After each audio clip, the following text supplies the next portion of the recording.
ಓಂ ಜನ್ಮಾತ್ಯಸ್ಯ ಯತೋನ್ಮಯಾದಿತರತಶ್ಚಾರ್ಥೇಷ್ವವಿಘ್ನೇಶ್ವರಾಟ್ ತೇನೇ ಬ್ರಹ್ಮಹೃದಾಯ ಆದಿಕವಯೇ ಮುಹ್ಯಂತಿ M ಸೂರಯಃ ತೇಜೋ ವಾರಿಮೃದಾಂ ಯಥಾ ವಿನಿಮಯೋ ಯತ್ರ ತ್ರಿಸರ್ಗೋ ಮೃಷಾ ಧಾಮ್ನಾ ಸ್ವೇನ ಸದಾ ನಿರಸ್ತಕುಹಕಂ ಸತ್ಯಂ ಪರಂ ಧೀಮಹಿ ಸೃಷ್ಟಿಸ್ಥಿತ್ಯಪ್ಯಹೇಯ ನಿಯತಿದೃಶಿತಮೋ ಬಂಧಮೋಕ್ಷಾಶ್ಚ ಯಸ್ಮಾತ್ ಅಸ್ಯ ಶ್ರೀ ಬ್ರಹ್ಮರುದ್ರ ಪ್ರಭೃತಿ ಸುರನರದ್ವೀಷ ಶತ್ರುತ್ಮಕಸ್ಯ ವಿಷ್ಣೋರ್ವ್ಯಸ್ತಾಃ ಸಮಸ್ತಾಃ ಸಕಲಗುಣನಿಧಿಃ ಸರ್ವದೋಷವ್ಯಪೇತಃ ಪೂರ್ಣಾನಂದಾವ್ಯಯೋ ಯೋ ಗುರುರಪಿ ಪರಮಶ್ಚಿಂತಯೇತಂ ಮಹಾಂತಂ ಧರ್ಮ ಪ್ರೋಚ್ಛಿತಕೈತವೋತ್ರ ಪರಮಃ ನಿರ್ಮತ್ಸರಾಣಾಂ ಸತಾಂ ವೇದ್ಯಂ ವಾಸ್ತವಮತ್ರ ವಸ್ತುಶಿವದಂ ತಾಪತ್ರಯೋನ್ಮೂಲನಂ ಶ್ರೀಮದ್ಭಾಗವತೆ ಮಹಾಮುನಿಕೃತೆ ಕಿಂ ವಾ ಪರೈರೀಶ್ವರಃ ಸತ್ಯೋ ಹೃತ್ಯವರುಧ್ಯತೆತ್ರ ಕೃತಿಭಿಃ ಶುಶ್ರೂಷುಭಿಸ್ತಕ್ಷಣಾತ್ ನಿಗಮಕಲ್ಪತರೋರ್ಗಲಿತಂ ಫಲಂ ಶುಕಮುಖಾದಮೃತದ್ರವಸಂಯುತಂ ಪಿಬತ ಭಾಗವತಂ ರಸಂ ಆಲಯಂ ಮುಹುರಹೋ ರಸಿಕಾಃ ಭುವಿ ಭಾವುಕಾಃ ಅಭ್ರಮಂ ಭಂಗರಹಿತಂ ಅಜಡಂ ವಿಮಲಂ ಸದಾ ಆನಂದತೀರ್ಥಮತುಲಂ ಭಜೆ ತಾಪತ್ರಯಾಪಹಂ ಭವತಿ ಯದನುಭಾವಾದೇಡಮೂಕೋಪಿ ವಾಗ್ಮಿ ಜಡಮತಿರಪಿ ಜಂತುರ್ಚಾಯತೆ ಪ್ರಾಜ್ಞಮೌಲಿಃ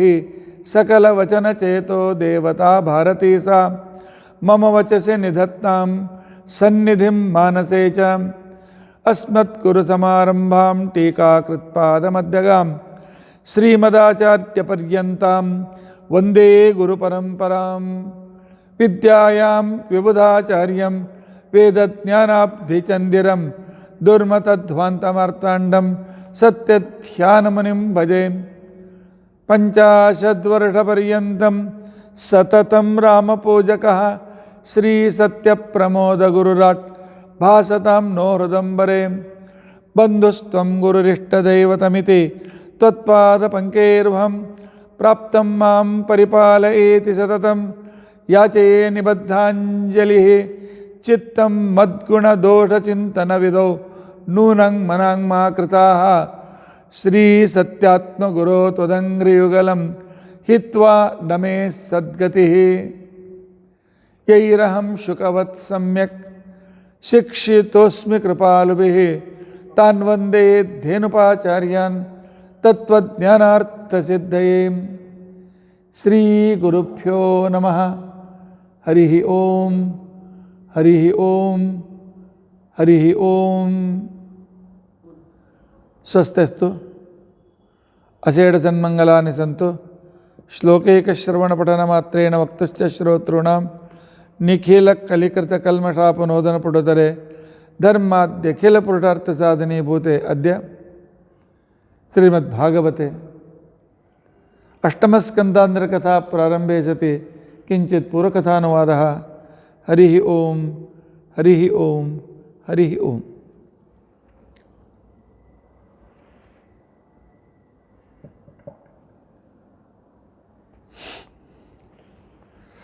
ಮೊನ್ನನೇ ದಿನ ನಾವು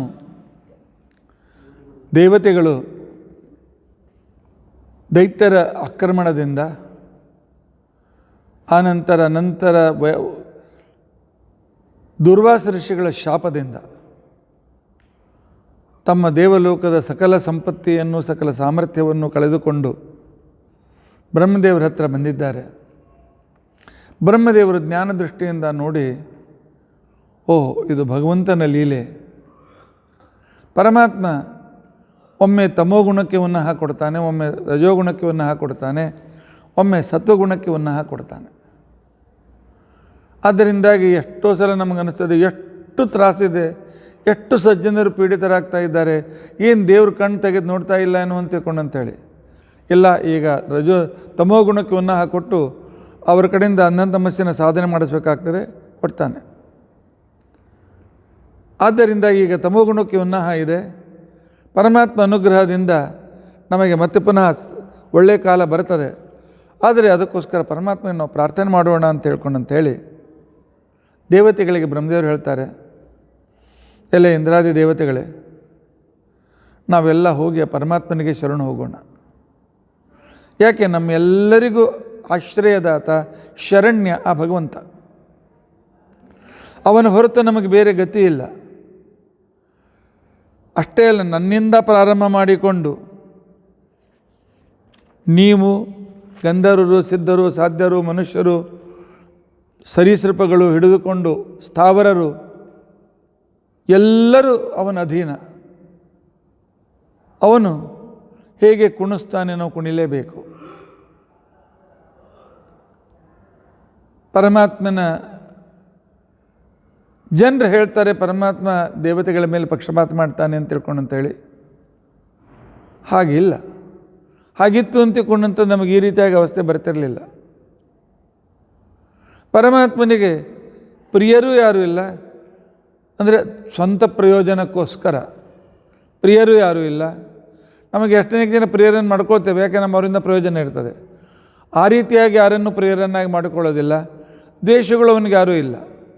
ನ ಯಸ್ಯ ಬದ್ಧೋ ನ ಚ ರಕ್ಷಣೀಯ ನೋಪೇಕ್ಷಣೀಯ ಧರಣೀಯ ಪಕ್ಷ. ಪರಮಾತ್ಮ ತನ್ನ ಸ್ವಾರ್ಥಕ್ಕೋಸ್ಕರ ಯಾರನ್ನು ಕೊಲ್ಲೋದಿಲ್ಲ, ಯಾರನ್ನು ರಕ್ಷಣೆ ಮಾಡೋದಿಲ್ಲ, ಯಾರನ್ನು ಉಪೇಕ್ಷಿಸುವುದಿಲ್ಲ, ಯಾರಿಗೆ ಬಹಳ ಮರ್ಯಾದೆ ಕೊಡೋದಿಲ್ಲ. ಆದರೆ ಅಥಾಪಿ ಸರ್ಗಸ್ಥಿತ ಸಂಯಮಾರ್ಥಂ, ಆದರೂ ಕೂಡ ಪರಮಾತ್ಮ ತಾನು ಈ ಸಂಪೂರ್ಣ ಸೃಷ್ಟಿಯಲ್ಲಿ ಒಂದು ಸಮತೋಲನ ಮಾಡೋದಕ್ಕೋಸ್ಕರ ಒಮ್ಮೆ ಸತ್ವಗುಣಕ್ಕೆ ಉನ್ನಾಹ ಕೊಡ್ತಾನೆ, ರಜೋಗುಣಕ್ಕೆ ಉನ್ನಾಹ ಕೊಡ್ತಾನೆ, ತಮೋಗುಣಕ್ಕೆ ಉನ್ನಾಹ ಕೊಡ್ತಾನೆ. ಒಟ್ಟು ಪ್ರಪೋರ್ಷನೇಟ್ ಸರಿ ಮಾಡ್ತಾನೆ. ಅದರಲ್ಲಿಯೂ ಕೂಡ ವಿಶೇಷವಾಗಿ ನಾವು ಭಗವಂತನ ಭಕ್ತರು ಅಂತ ತಿಳ್ಕೊಂಡಂತೇಳಿ ನಮ್ಮ ಮೇಲೆ ಅನುಗ್ರಹ ಮಾಡ್ತಾನೆ. ಪಕ್ಷಪಾತದಿಂದ ಅನುಗ್ರಹ ಮಾಡೋದಿಲ್ಲ ಹೊರತು ನಾವು ಭಕ್ತರು ಅಂತ ತಿಳ್ಕೊಂಡಂತೇಳಿ ಪರಮಾತ್ಮ ಅನುಗ್ರಹ ಮಾಡ್ತಾನೆ. ನಮ್ಮ ಈ ಭಕ್ತಿ ನಾವು ಕಡಿಮೆ ಮಾಡಬಾರ್ದು. ಏನಪ್ಪ ದೇವರು ನಮ್ಗೆ ಇಷ್ಟೆಲ್ಲ ಇಂಥ ಪರಿಸ್ಥಿತಿ ತಂದು ಕೊಟ್ಟಿದ್ದಾನೆ ಅಂತ ಹೇಳಿ ನಾವು ದೇವರಿಗೆ ಈ ರೀತಿಯಾಗಿ ನಾವು ದೂಷಣೆ ಮಾಡಬೇಕೆ? ಮಾಡಬಾರ್ದು. ಕಷ್ಟದಲ್ಲಿ ಇನ್ನೂ ಹೆಚ್ಚು ಪರಮಾತ್ಮ ನೆನೆಸ್ಬೇಕು. ಯಾಕೆ? ಪರಮಾತ್ಮ ಕಷ್ಟ ಕೊಟ್ಟು ನಮ್ಮ ಪಾಪ ಕಡಿಮೆ ಮಾಡ್ತಾನೆ. ಆದ್ದರಿಂದಾಗಿ ಅವನ ಅನುಗ್ರಹವಿಲ್ಲದೆ ನಾವು ಯಾರೂ ಜೀವಿತ ಇರಲಿಕ್ಕೆ ಸಾಧ್ಯವಿಲ್ಲ. ಅಂತಹ ನಿರ್ದೋಷನಾದ ವೇದ ಪ್ರತಿಪಾದ್ಯನಾಗಿರ್ತಕ್ಕಂತಹ, ಇಂದ್ರಿಯ ಅಗೋಚರನಾಗಿರ್ತಕ್ಕಂತಹ, ವೇದ ವೇದ್ಯನಾಗಿರ್ತಕ್ಕಂತಹ ಆ ಪರಮಾತ್ಮನ ಹತ್ತಿರವೇ ಹೋಗೋಣ, ಅವನನ್ನು ಸ್ತೋತ್ರ ಮಾಡೋಣ ಅಂತ ತಿಳ್ಕೊಂಡು ಅಂತೇಳಿ ಎಲ್ಲರನ್ನೂ ಶ್ವೇತದ್ವೀಪಕ್ಕೆ ಕರೆದುಕೊಂಡು ಬಂದಿದ್ದಾರೆ. ಕರೆದುಕೊಂಡು ಬಂದು ಆ ಕಾಲದಲ್ಲಿ ಬ್ರಹ್ಮದೇವರು ಮಾತ್ರ ಪರಮಾತ್ಮ ದರ್ಶನ ಕೊಟ್ಟಿದ್ದಾನೆ. ಅದು ಪರಮಾತ್ಮ ಅನುಗ್ರಹ ಮಾಡಿದ್ದಾನೆ ಅಂತೇಳಿ. ಪರಮಾತ್ಮ ಬ್ರಹ್ಮ ಮತ್ತು ವಾಯುದೇವರ ಹೃದಯದಲ್ಲೇ ಇದ್ದುಕೊಂಡು ಜಗತ್ತಿನ ವ್ಯವಹಾರ ಮಾಡ್ತಾ ಇದ್ದರು. ಅವರಿಗೆ ಅನುಗ್ರಹ ತಪ್ಪಿದರೆ ಅವರು ನೋಡಲಿಕ್ಕೆ ಆಗೋದಿಲ್ಲ ಪರಮಾತ್ಮನನ್ನು. ಹೀಗಾಗಿ ಮಹಾಲಕ್ಷ್ಮೀ ಬ್ರಹ್ಮಾದಿ ದೇವತೆಗಳು ಅವನ ಅನುಗ್ರಹವನ್ನು ಯಾವಾಗಲೂ ಬಯಸ್ತಾ ಇರ್ತಾರೆ. ಇಂತಹ ನಿರ್ದೋಷನಾದಂತಹ ಪರಮಾತ್ಮನನ್ನು ಯಾವನು ನಮ್ಮ ಕಣ್ಣು ಇತ್ಯಾದಿ ಸ್ಥೂಲ ಇಂದ್ರಿಯಕ್ಕೆ ಕಾಣಿಸೋದಿಲ್ಲ. ಅವನನ್ನು ಕಾಣಬೇಕಾಗಿದ್ದರೆ ವೇದಗಳ ತತ್ವಜ್ಞಾನ ಅಂತ ಅನ್ನೋದು ಕಣ್ಣೇ ಬೇಕು ಅಂತ ಹೇಳಿ ವೇದ ಮಂತ್ರಗಳಿಂದ ಬ್ರಹ್ಮದೇವರು ಪರಮಾತ್ಮನನ್ನು ಸ್ತೋತ್ರ ಮಾಡ್ತಾ ಇದ್ದಾರೆ. ಈ ಮಾತನ್ನು ಸ್ವಲ್ಪ ಲಕ್ಷ್ಯದಲ್ಲಿಟ್ಟುಕೊಳ್ಳೋಣ. ಅನೇಕ ಜನರು ಕೇಳ್ತಾರೆ, ಆಚಾರ್ಯ ನಾನೂ ಪದ್ಯ ಮಾಡಿದ್ದೇನೆ, ಆ ಪದ್ಯದಿಂದಲೇ ಭಗವಂತನನ್ನು ಸ್ತೋತ್ರ ಮಾಡಲಾ? ಇಲ್ಲ, ನಾವು ಮಿತ್ರರು ಕೆಲವು ಪದ್ಯಗಳನ್ನು ಮಾಡಿದ್ದಾರೆ, ಅದನ್ನು ನಾನು ಮಾಡಲಾ? ಅಥವಾ ಕೆಲವರು ಇನ್ನೊಬ್ಬರು ಹೇಳ್ತಾರೆ, ಇಲ್ಲ ನಾವು ಅದನ್ನು ನಮ್ಮ ಭಾಷೆಯಲ್ಲಿ ಅನುವಾದ ಮಾಡಿದ್ದೇವೆ, ಪುರಂದರದಾಸರ ಪದಗಳನ್ನು ನಾವು ಬೇರೆ ಭಾಷೆಯಲ್ಲಿ ಅನುವಾದ ಮಾಡಿದ್ದೇವೆ, ಅದನ್ನು ನೋಡುವೆ. ನಮಗೆ ತಿಳಿಯೋದಕ್ಕೋಸ್ಕರ ಬೇಕಾದರೆ ಅನ್ನಿ, ಅನುಸಂಧಾನ ಬರಲಿಕ್ಕೆ ಅನ್ನಿ. ಆದರೆ ಭಗವಂತನನ್ನು ಸ್ತೋತ್ರ ಮಾಡುವಾಗ ಪುರುಷರು ವೇದ ಮಂತ್ರಗಳಿಂದ, ಹೆಣ್ಣು ಮಕ್ಕಳು ಅಪರೋಕ್ಷ ಜ್ಞಾನಿಗಳು ಮಾಡಿದ ಪುರಂದರ ಕನಕದಾಸಾದಿಗಳು ಮಾಡಿದ ಪದ್ಯಗಳನ್ನೇ ಹೇಳಬೇಕು. ಏಕೆ? ಅವರ ತಪಸ್ಸು, ಅವರ ಅನುಭವದಿಂದ ಒಳಗೆ ನಿಂತುಕೊಂಡು ದೇವತೆಗಳು ಅದನ್ನು ಆ ರೀತಿಯಾಗಿ ಪರಮಾತ್ಮ ಒಲಿಯುವಂತೆ ನುಡಿಸಿರ್ತಾರೆ. ಪುರಂದರದಾಸರ ಒಂದೊಂದು ಪದ್ಯ ಹೇಳಬೇಕಾದ್ರೆ 10 ಉಪನಿಷತ್ತು ವಿಷಯ ಸಂಗ್ರಹ ಮಾಡಿ ಹೇಳಬೇಕಾಗ್ತದೆ. ನಾವು ಬರೆದದ್ರಲ್ಲಿ ಅಷ್ಟು ಡೀಪ್ನೆಸ್ ಇರೋದಿಲ್ಲ.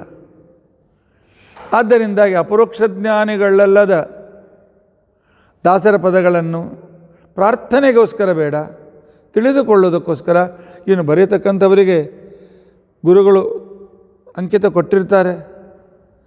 ಅವಶ್ಯವಾಗಿ ಅವುಗಳನ್ನು ನೋಡೋಣ. ಯಾಕೆ? ಗುರುಗಳ ಅಂಕಿತ ಕೊಟ್ಟ ಮೇಲೆ ಅಲ್ಲಿ ನಿಂತುಕೊಂಡು ಪರಮಾತ್ಮನೇ ನುಡಿಸ್ತಿರ್ತಾನೆ. ಆದರೆ ಪ್ರಾರ್ಥನೆಗೆ ಮಾತ್ರ ವೇದ ಮಂತ್ರ, ಪುರಾಣೋಕ್ತ ಸ್ತೋತ್ರಗಳು, ಆನಂತರ ಅಪರೋಕ್ಷ ಜ್ಞಾನಿಗಳಾದ ಪದಗಳಿಂದಲೇ ಭಗವಂತನನ್ನು ನಾವು ಸ್ತೋತ್ರ ಮಾಡಬೇಕು ಪ್ರಾರ್ಥನೆ ಮಾಡ್ತಕ್ಕಂಥ ಸಂದರ್ಭದಲ್ಲಿ. ಇದನ್ನು ನಾವು ನೆನಪಲ್ಲಿ ಇಟ್ಟುಕೊಳ್ಬೇಕು. ಇಂಥ ಪರಮಾತ್ಮನನ್ನು ಅನೇಕ ವಿಶೇಷಣಗಳಿಂದ ಬ್ರಹ್ಮದೇವರು, ಈ ವಿಶೇಷಣಗಳು ಬಹುಶಃ 40ರ ಮೇಲೆ ಇವೆ. ಅಲ್ಲಿ ಗಜೇಂದ್ರ ಮಾಡಿದ ವಿಶೇಷಣಗಳು, ಇವರು ಅಪರೋಕ್ಷ ಜ್ಞಾನಿಗಳ ಸದಾ ಭಗವಂತನನ್ನು ಕಾಣ್ತಕ್ಕಂಥವರು. ಇವರು ಹೇಳಿದ ವಿಶೇಷಣಗಳಲ್ಲಿ ಇನ್ನೂ ಸ್ವಲ್ಪ ವಿಶೇಷವಾಗಿರ್ತಕ್ಕಂಥ ಭಾರ ಇದೆ, ಹೆಚ್ಚಿನ ಅರ್ಥ ಇದೆ. ಆ ವಿಶೇಷಣಗಳನ್ನು ನೋಡಲಿಕ್ಕೆ ನಾವು ಪ್ರಯತ್ನಿಸೋಣ. ನಂಬರ್ 1, ಪರಮಾತ್ಮ ಭಗವಂತನ ಈ ಜಗತ್ತನ್ನು ಸೃಷ್ಟಿ ಮಾಡಿರ್ತಕ್ಕಂಥವರು ನೀವೇ. ಆದರೆ ಪರಮಾತ್ಮ ನೀನು ಮಾಡಿದ ಸೃಷ್ಟಿಯಿಂದ ಅಲ್ಲಿರ್ತಕ್ಕಂಥ ಸತ್ವರಜಸ್ತಮೋ ಗುಣಗಳಿಂದ ನಾವು ವಿಕೃತರಾಗ್ತೇವೆ, ನೀನಲ್ಲ. ನೀನು ಯಾವಾಗಲೂ ಅವಿಕ್ರಿಯ, ಪ್ರಾಕೃತ ಗುಣಗಳಿಂದ ಯಾವ ವಿಕಾರವನ್ನು ಹೊಂದದೇ ಇರತಕ್ಕಂಥ ಅದ್ಭುತ ವ್ಯಕ್ತಿ. ಸಂಕಟಗಳು ಬರುವುದು, ಸಮಸ್ಯೆಗಳು ಬರುವುದು, ಅನೇಕ ರೀತಿಯಾಗಿರ್ತಕ್ಕಂಥ ಅನಾನುಕೂಲತೆಗಳಾಗುವುದು ಸತ್ವಗುಣಸ್ತಮೋ ರಜಗುಣ ಈ ವಿಶಿಷ್ಟವಾಗಿರ್ತಕ್ಕಂಥ ಉನ್ನತಿ ಅವನತಿಗಳಿಂದ. ಅದಕ್ಕೆ ನಾವೆಲ್ಲ ಒಳಗಾಗಿದ್ದೇವೆ. ಸಕಲ ಜೀವರು ಬ್ರಹ್ಮದೇವರ ಒಳಗೆ ಅವರು ಬಹಳ ಸ್ವಲ್ಪ ಆಗಿರ್ತಾರೆ. ಆದರೆ ಇದನ್ನು ದೂರ ಮಾಡಬೇಕಾಗಿದ್ದರೆ ಈ ವಿಕೃತಿಗೆ ಒಳಗಾಗದೇ ಇದ್ದ ವ್ಯಕ್ತಿ ಬೇಕಾಗ್ತದೆ. ಅಂಥವನು ಪರಮಾತ್ಮ ಒಬ್ಬನೇ. ಅವನ ಅನುಗ್ರಹದಿಂದ ಮಹಾಲಕ್ಷ್ಮೀ ದೇವಿ.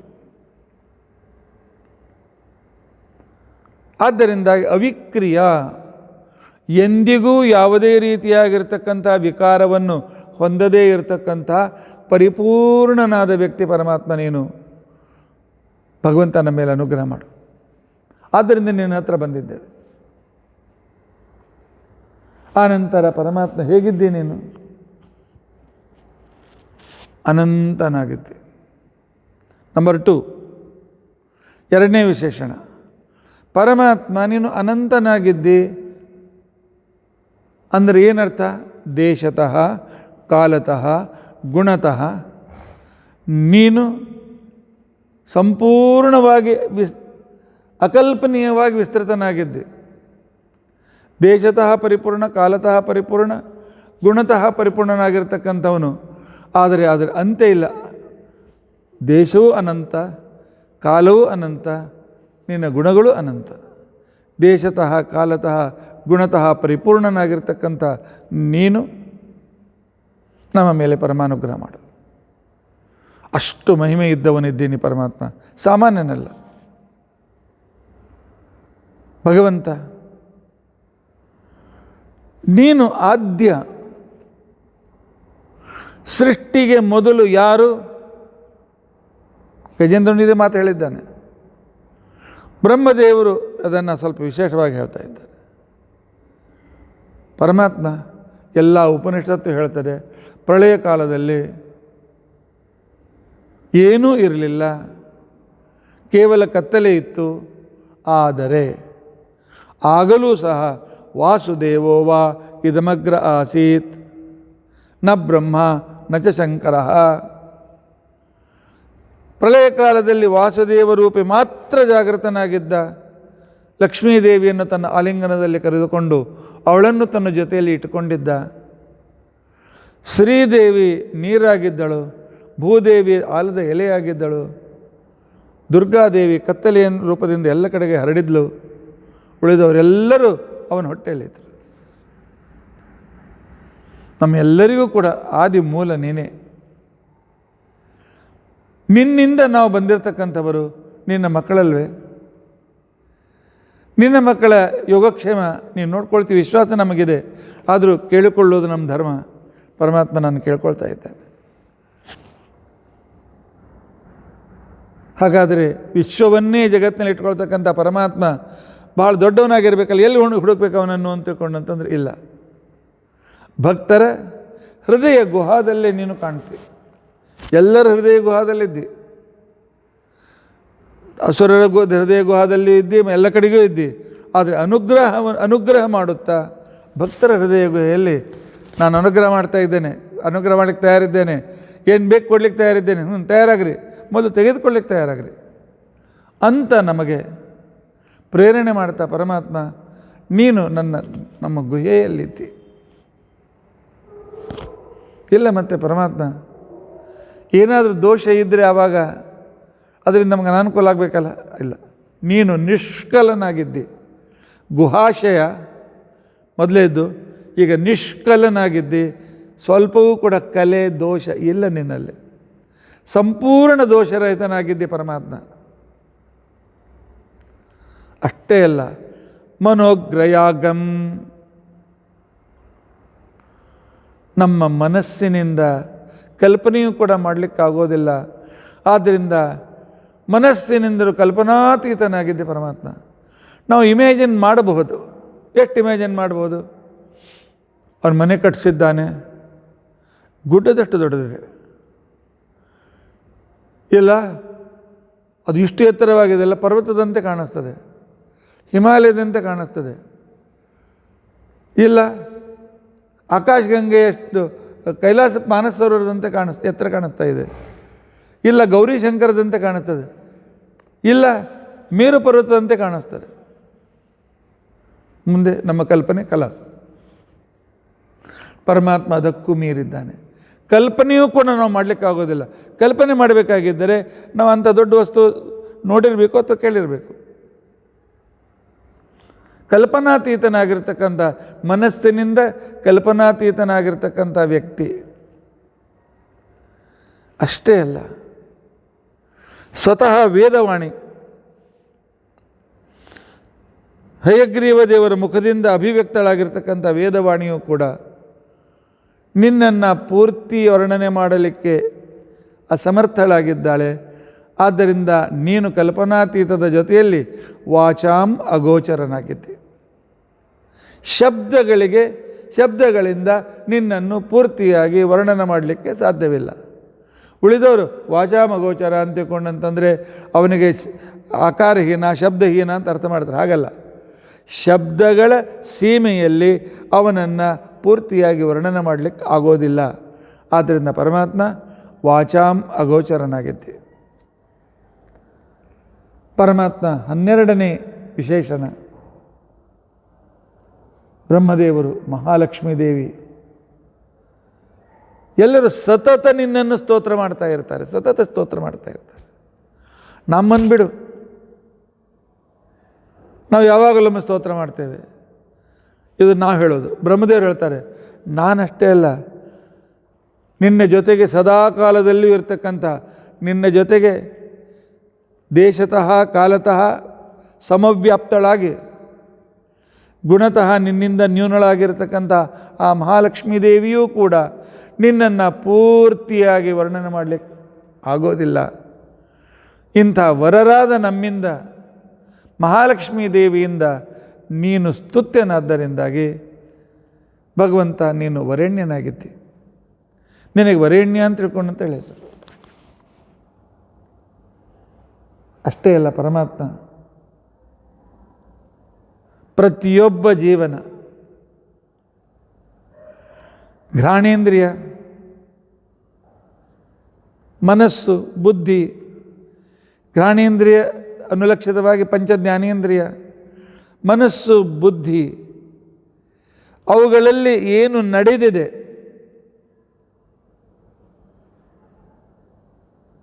ಅದೆಲ್ಲವನ್ನು ನೀನು ತಿಳ್ಕೊಂಡಿದ್ದೆ. ಈ ಸಣ್ಣ ಹುಡುಗರು ಆಟ ಆಡುವಾಗ ನೋಡ್ತೇವೆ, ಏನೋ ನೋಡ್ತಾ ಇರ್ತವೆ, ಆಮೇಲೆ ಏನೋ ಆ್ಯಕ್ಷನ್ ಮಾಡ್ತೇವೆ. ಏನು ವಿಚಾರ ಮಾಡ್ತಾ ಇದ್ದೇವೆ ನಮಗೆ ಗೊತ್ತೇ ಆಗೋದಿಲ್ಲ. ಅಲ್ಲಿ ವಿಚಾರ ನಡೆದಿರ್ತದೆ. ಆ ವಿಚಾರ ಹೇಗಿರ್ತದೆ, ಯಾವ ರೂಪದಿಂದ ಇರ್ತದೆ ನಾವು ಹೇಳೋಕ್ಕಾಗೋದಿಲ್ಲ. ಹಾಗೆ ಅನಂತ ಜೀವರಾಶಿಗಳ ಅವರ ಮನಸ್ಸಿನಲ್ಲಿ ಏನು ನಡೆದಿದೆ, ಬುದ್ಧಿಯಿಂದ ಏನನ್ನು ಅವರು ತರ್ಕ ಮಾಡ್ತಾ ಇದ್ದಾರೆ, ಅವರ ಇಂದ್ರಿಯಗಳು, ಇಂದ್ರಿಯಾಭಿಮಾನ ದೇವತೆಗಳು ಏನು ವಿಚಾರ ಮಾಡ್ತಾ ಇದ್ದಾರೆ, ಎಲ್ಲವೂ ನಿನಗೆ ಸ್ವಚ್ಛ ಪ್ರತ್ಯಕ್ಷ ಎದುರಿಗೆ ಎಲ್ಲ ನಿನಗೆ ಗೊತ್ತಾಗ್ತಾ ಇದೆ. ಆದ್ದರಿಂದ ಪರಮಾತ್ಮ ನಿನಗೆ ಸರ್ವಜ್ಞ ಅಂತ ತಿಳ್ಕೊಂಡಂತೇಳಿ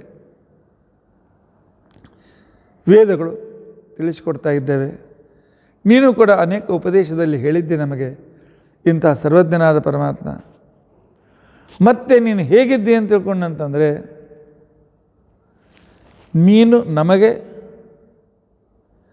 ಜ್ಞಾನೇಂದ್ರಿಯದಲ್ಲಿ ಆಯಾ ಅಭಿಮಾನಿ ದೇವತೆಗಳನ್ನು ಇಟ್ಟು ಅವರಲ್ಲಿ ನೀನು ಶಕ್ತಿದಾತನಾಗಿ ಇದ್ದು ನಮಗೆ ಜಗತ್ತಿನ ಜ್ಞಾನವಾಗುವಂತೆ ಮಾಡ್ತೀವಿ.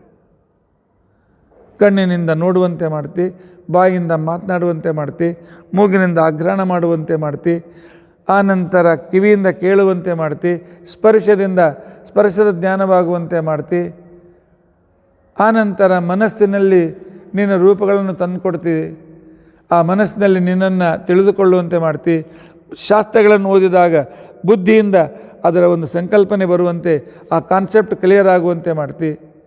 ಹೀಗೆ ನೀನು ಸಕಲೇಂದ್ರಿಯಾಭಾಸನಾಗಿದ್ದಿ, ಸಕಲ ಇಂದ್ರಿಯ ಆಭಾಸನಾಗಿದ್ದಿ. ಸಕಲೇಂದ್ರಿಯಗಳ ಸಂಪೂರ್ಣವಾಗಿರ್ತಕ್ಕಂತಹ ಆಭಾಸ ಅಂತಂದರೆ ಅವನ ಅಧೀನಾಗಿರ್ತಕ್ಕಂಥ ಇಂದ್ರಿಯಗಳನ್ನು ಅಧೀನದಲ್ಲಿ ಇಟ್ಟುಕೊಂಡಿದ್ದಿ. ಅಥವಾ ಸಕಲೇಂದ್ರಿಯದಲ್ಲಿ ನಿನ್ನ ಒಂದು ಜ್ಞಾನದ ಪ್ರತಿಬಿಂಬ ಇದೆ. ಆ ಪ್ರತಿಬಿಂಬದಿಂದ ನಾವೆಲ್ಲ, ಯಾಕೆ ನೀನು ಜ್ಞಾನಪೂರ್ಣ, ಆನಂದಪೂರ್ಣ, ಅದರ ಪ್ರತಿಬಿಂಬ ನಮ್ಮ ಸಕಲ ಇಂದ್ರಿಯಗಳು. ಅದರ ಮುಖಾಂತರ ಈ ಜೀವನಿಗೆ ಅದರ ಜ್ಞಾನವನ್ನು ನೀನು ಮಾಡಿಕೊಡ್ತಾ ಇದ್ದೀರಿ. ಆದ್ದರಿಂದ ಅರ್ಥೇಂದ್ರಿಯಾಭಾಸ ಅಂತ ತಿಳ್ಕೊಂಡಂಥೇಳಿ ನಿನಗೆ ಹೆಸರು, ಅಥವಾ ಅಥೇಂದ್ರಿಯಾಭಾಸ ಅಂತ ತಿಳ್ಕೊಂಡಂತೇಳಿ ಹೆಸರು. ಇಂಥ ಪರಮಾತ್ಮ ನೀನು ಯಾವಾಗ ಉಪಕಾರ ಮಾಡ್ತಿ, ಯಾವಾಗ ನೀನು ರೆಸ್ಟ್ ತೆಗೆದುಕೊಳ್ತಿ, ಯಾವಾಗ ಉಪಕಾರ ಮಾಡೋದಿಲ್ಲ,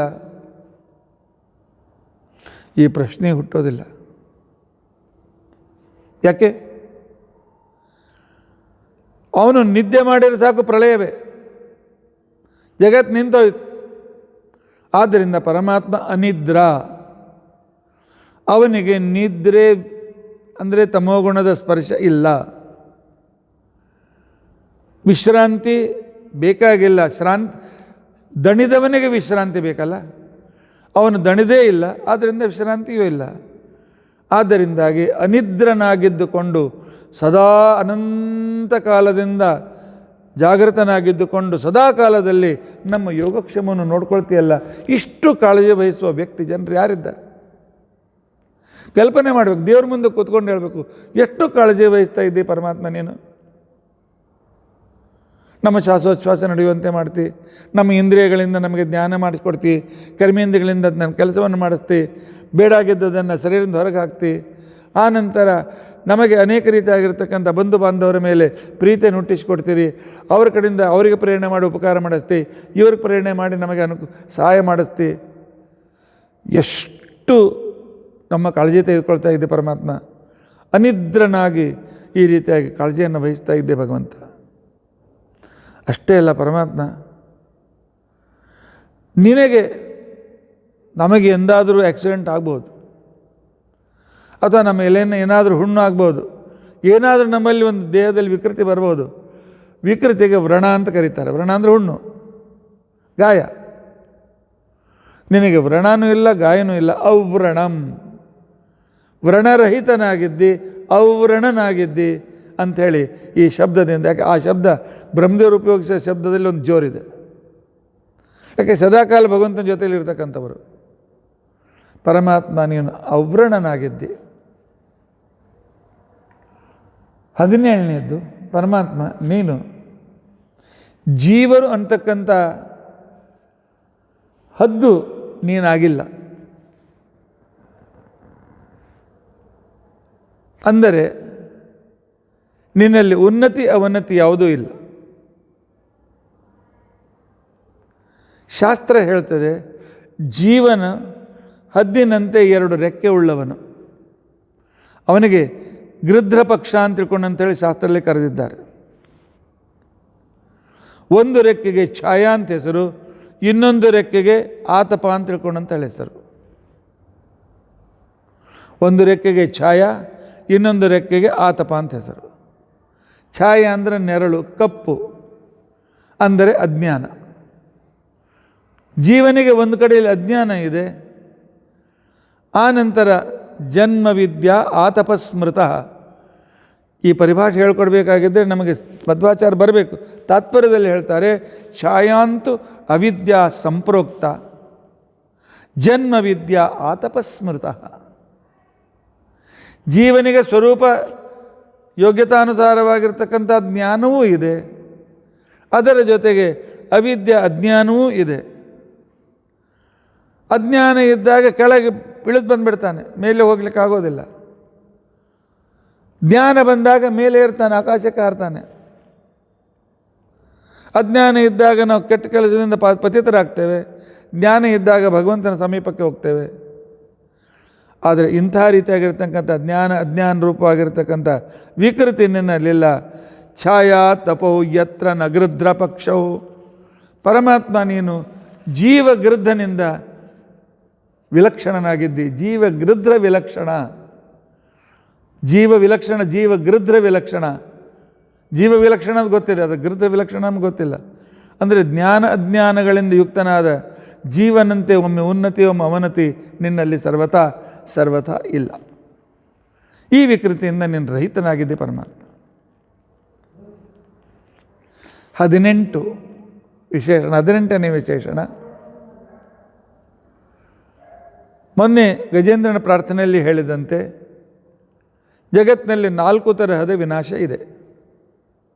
ಅದಕ್ಕೆ ಚತುರ್ವಿಧ ವಿನಾಶ ಅಂತ ತಿಳ್ಕೊಂಡಂತ ಹೇಳ್ತಾರೆ. ಅನಿತ್ಯತ್ವ, ದೇಹ ಹಾನಿ, ದುಃಖ ಪ್ರಾಪ್ತಿ, ಅಪೂರ್ಣತೆ. ದೇಹದ ಅನಿತ್ಯತ್ವ, ದೇಹ ಹೋಗ್ತದೆ, ಹೊಸ ದೇಹ ಬರ್ತದೆ, ಹಳೆ ದೇಹ ಹೋಗ್ತದೆ. ಅಷ್ಟೇ ಅಲ್ಲ, ಜೀವನದಲ್ಲಿ ನಮಗಿರ್ತಕ್ಕಂಥ ಸಿಗುವುದು ಅನಿತ್ಯ. ಹಣ ಸಿಗ್ತದೆ, ಹೊರಟೋಗ್ತದೆ. ಬಂಧುಗಳು ಬರ್ತಾರೆ, ಹೊರಟೋಗ್ತಾರೆ, ದೂರ ಆಗ್ತಾರೆ. ಇಲ್ಲಾರ ಅವರನ್ನು ಬಿಟ್ಟು ನಾವು ಹೋಗ್ತೇವೆ, ಇಲ್ಲ ನಮ್ಮನ್ನು ಬಿಟ್ಟು ಅವ್ರು ಹೋಗ್ತಾರೆ.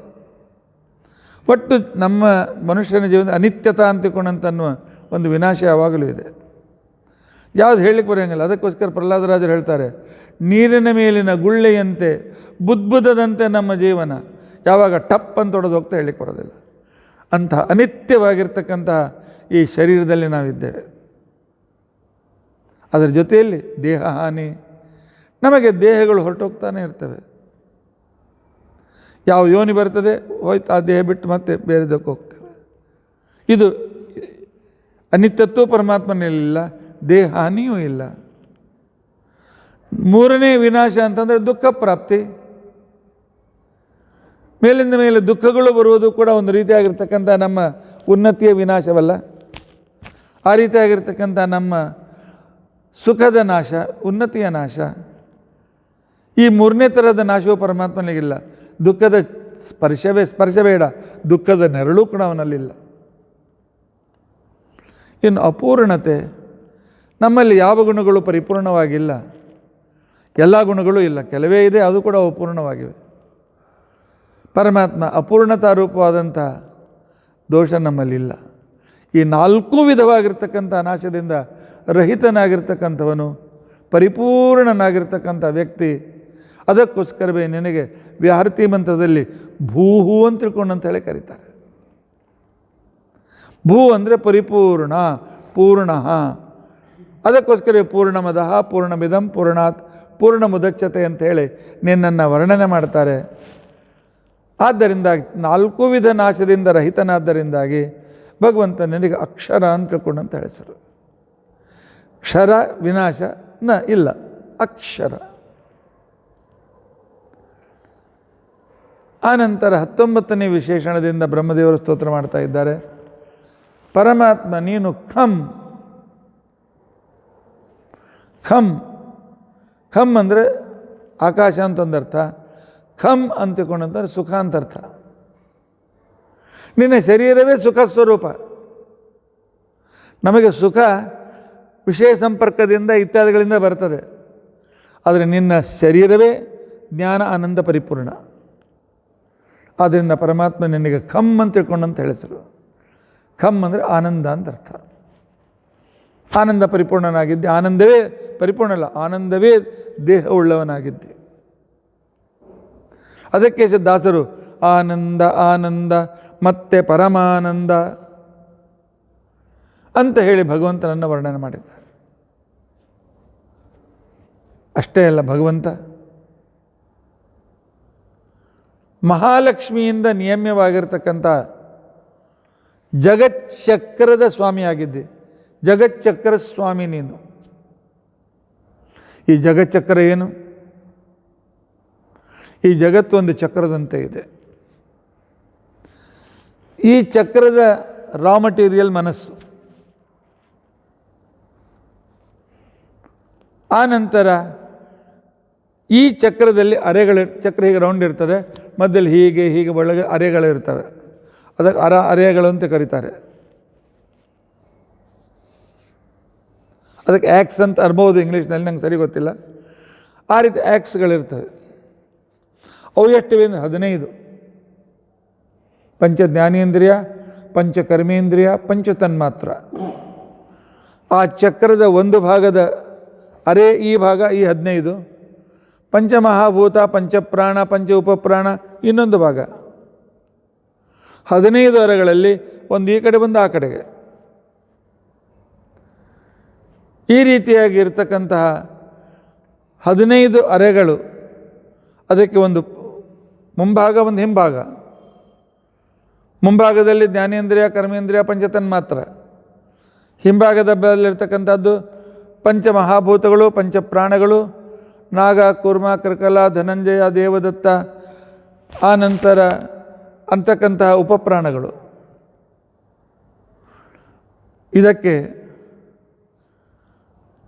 ಆ ಚಕ್ರ ಬಿಡಿ ಆಗಬಾರ್ದು ಅಂತೇಳಿ ಅದರ ಮೇಲೆ ಮೊದಲು ಕಟ್ಟಿಗೆ ಒಂದು ಪಟ್ಟಿ ಹಾಕ್ತಾರೆ, ಆನಂತರ ಕಬ್ಬಿಣದ ಪಟ್ಟಿ ಹಾಕ್ತಾರೆ. ಯಾಕಂದರೆ ಅದು ಲೂಸಾಗಿ ಬಿಟ್ಟು ಹೋಗಬಾರ್ದು ಅಂತೇಳಿ. ಆದರೆ ಈ ಜಗಚ್ಚಕ್ರಕ್ಕೆ 8 ಪಟ್ಟಿಗಳಿವೆ, ಒಂದರ ಮೇಲೊಂದು, ಒಂದರ ಮೇಲೊಂದು, ಒಂದರ ಮೇಲೊಂದು. ಆ 8 ಪಟ್ಟಿಗಳು ಯಾವುದು? ಆ 8 ಪಟ್ಟಿಗಳು ಅಂತಂದರೆ ದೇವತೆಗಳು, ಅಸುರರು, ಮಾನವರು, ಗಂಧರ್ವರು, ಪ್ರಾಣಿಗಳು, ಪಿಶಾಚಿಗಳು, ರಾಕ್ಷಸರು ಮತ್ತು ಸ್ಥಾವರಗಳು, ಮರ, ಗಿಡ, ಬಳ್ಳಿ ಇತ್ಯಾದಿಗಳು. 8 ಪಟ್ಟಿಗಳಿವೆ. ಆನಂತರ ಬಂಡಿಗೆ ಒಂದೇ ಕಣ್ಣು ಇರ್ತದೆ, ಚಕ್ರಕ್ಕೆ ಒಂದೇ ಕಣ್ಣು ಇರ್ತದೆ. ಈ ಚಕ್ರಕ್ಕೆ 3 ಕಣ್ಣುಗಳು. ಮಧ್ಯದಲ್ಲಿ ಒಂದೇ ಇರ್ತದೆ ಚಕ್ರಕ್ಕೆ, ಇದಕ್ಕೆ 1, 2, 3 ಕಣ್ಣುಗಳು. ಆಮೇಲೆ 15 ಅರೆಗಳು. ಆ 3 ಕಣ್ಣುಗಳು ಯಾವುದು ಅಂತ ತಿಳ್ಕೊಂಡಂತಂದರೆ ಸತ್ವಗುಣ, ರಜೋಗುಣ, ತಮೋಗುಣ. ಈ 3 ಗುಣಗಳು ಅಂತಕ್ಕಂಥ ಕಣ್ಣು ಇದಕ್ಕಿದೆ. ಆ ನಂತರ ಇದಕ್ಕೆ ಮಧ್ಯದಲ್ಲಿ ಒಂದು ದೊಡ್ಡ ರಾಡ್ ಇರ್ತದೆ. ಅದಕ್ಕೆ ಅಕ್ಷ ಅಥವಾ ಅಚ್ಚು ಅಂತ ನಾವು ಕರೀತೇವೆ. ಅಕ್ಷದಿಂದ ಅಚ್ಚು, ಅದೇ ಆ ಚಕ್ರಕ್ಕೆ ಬಲವನ್ನು ಕೊಡ್ತದೆ. ಪರಮಾತ್ಮ ಕೈಲಿ ಹಿಡ್ಕೊಂಡಾಗ ಅವನು ಬೆರಳು ಬಲ. ಉಳಿದ ವೇಳೆಯಲ್ಲಿ ಆ ಚಕ್ರಕ್ಕೆ ಕೆಳಗಿಂದ ಅವನು ಬಂದಿರತಕ್ಕಂಥ ಏನಿದೆ ಅದು ಬಲ ಇರ್ತದೆ, ಅದು ಪರಮಾತ್ಮ. ಈ ಪರಮಾತ್ಮನೇ ಇದಕ್ಕೆ ಜಗಚ್ಚಕ್ರಿಗೆ ಬಲವನ್ನು ಕೊಡ್ತಕ್ಕಂಥವನು. ಅವನು ಬಲ ಕೊಡಲಿಲ್ಲ, ಚಕ್ರ ಬಿದ್ದು ಹೋಗ್ತದೆ, ಮುರಿದೋಗ್ತದೆ.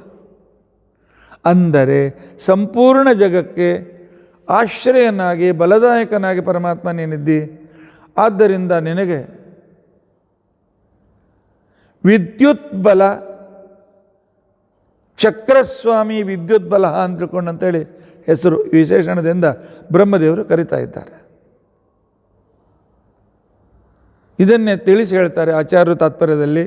ಗುಣತ್ರಯನಾಭಿ ವಿದ್ಯುತ್ ಬ್ರಹ್ಮ, ವಿದ್ಯುತ್ ಬ್ರಹ್ಮೇತ್ಯುದಾರತ ಅಂತ ತಿಳ್ಕೊಂಡಂತೇಳಿ ವಿದ್ಯುತ್ ಬ್ರಹ್ಮೇತ್ಯುಪಾಸೀತ, ಪರಮಾತ್ಮನನ್ನು ವಿದ್ಯುತ್ ಅಂತ ಹೆಸರಿನಿಂದ ಉಪಾಸನೆ ಮಾಡಬೇಕು ಅಂತ ಉಪನಿಷತ್ತು ಹೇಳ್ತಾರೆ. ಜಗತ್ಸರಸ್ಯ ಅಕ್ಷಭೂತ ಬಲರೂಪಶ್ಚ ಕೇಶವ ಅಂಥೇಳಿ ಇನ್ನೊಂದು ಪುರಾಣ ಹೇಳ್ತಾರೆ.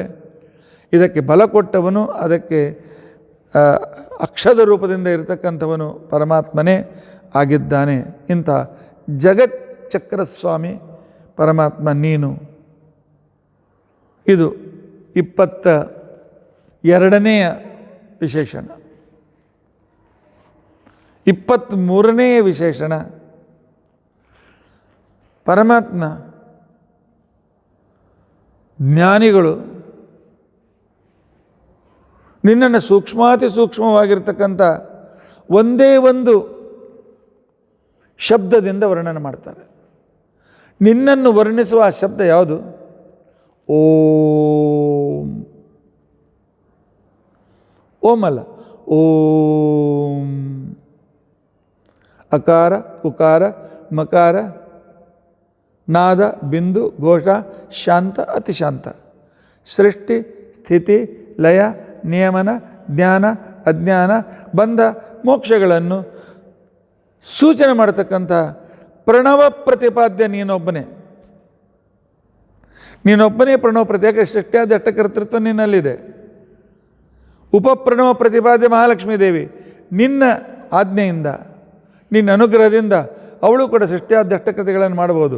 ವಿಶ್ವಸ್ಥಿತಿ ಪ್ರಳಯ ಸರ್ಗ ಮಹಾವಿಭೂತಿ ವೃತ್ತಿ ಪ್ರಕಾಶ ನಿಯಮಾವೃತಿ ಬಂಧ ಮೋಕ್ಷ ಯಸ್ಯ ಅಪಂಗಲವ ಮಾತ್ರದ ಊರ್ಜಿತಾಶಾ ಶ್ರೀ ಯತ್ಕಟಾಕ್ಷ ಬಲವತಿ ತಮ್ ಅಜಿತಂ ನಮಾಮಿ. ಈ ಅಜಿತ ಯಾವ ಅಜಿತ?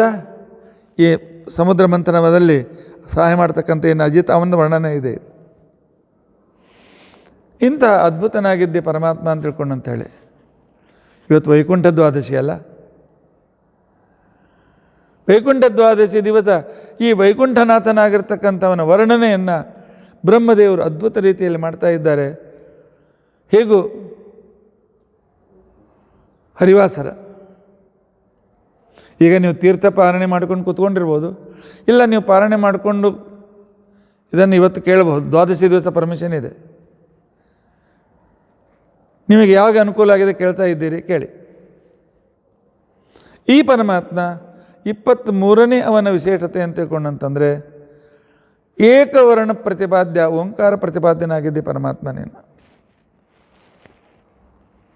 ಭಗವಂತ ನೀನು ತಮಸ್ಸು ಅಂದರೆ ಅಜ್ಞಾನ, ಅಜ್ಞಾನದಿಂದ ಬಹಳ ದೂರ ಇದ್ದೆ. ನಿನಗೂ ಅಜ್ಞಾನಕ್ಕೂ ಯಾವುದೇ ರೀತಿಯಾಗಿರ್ತಕ್ಕಂಥ ಬಾದರಾಯಣ ಸಂಬಂಧವೂ ಇಲ್ಲ.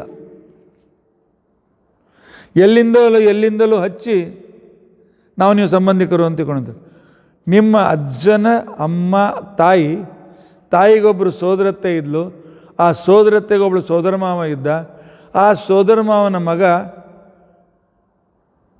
ಅವನದೇನೋ ಬಹುಶಃ ನಿಮ್ಮ ಅಜ್ಜನಿಂದ ಸಂಬಂಧ, ನಮಗೂ ನಿಮಗೂ ಸಂಬಂಧ ಇದೆ ಅಂತ ತಿಳ್ಕೊಂಡಂತೆ. ಅವನ ಮಕ್ಕಳು ನೀವು ಅಜ್ಜನ ಮಕ್ಕಳು. ಇದಕ್ಕೆ ಬಾದರಾಯಣ ಸಂಬಂಧ ಅಂತ ತಿಳ್ಕೊಂಡಂತ ಕರೀತಾರೆ.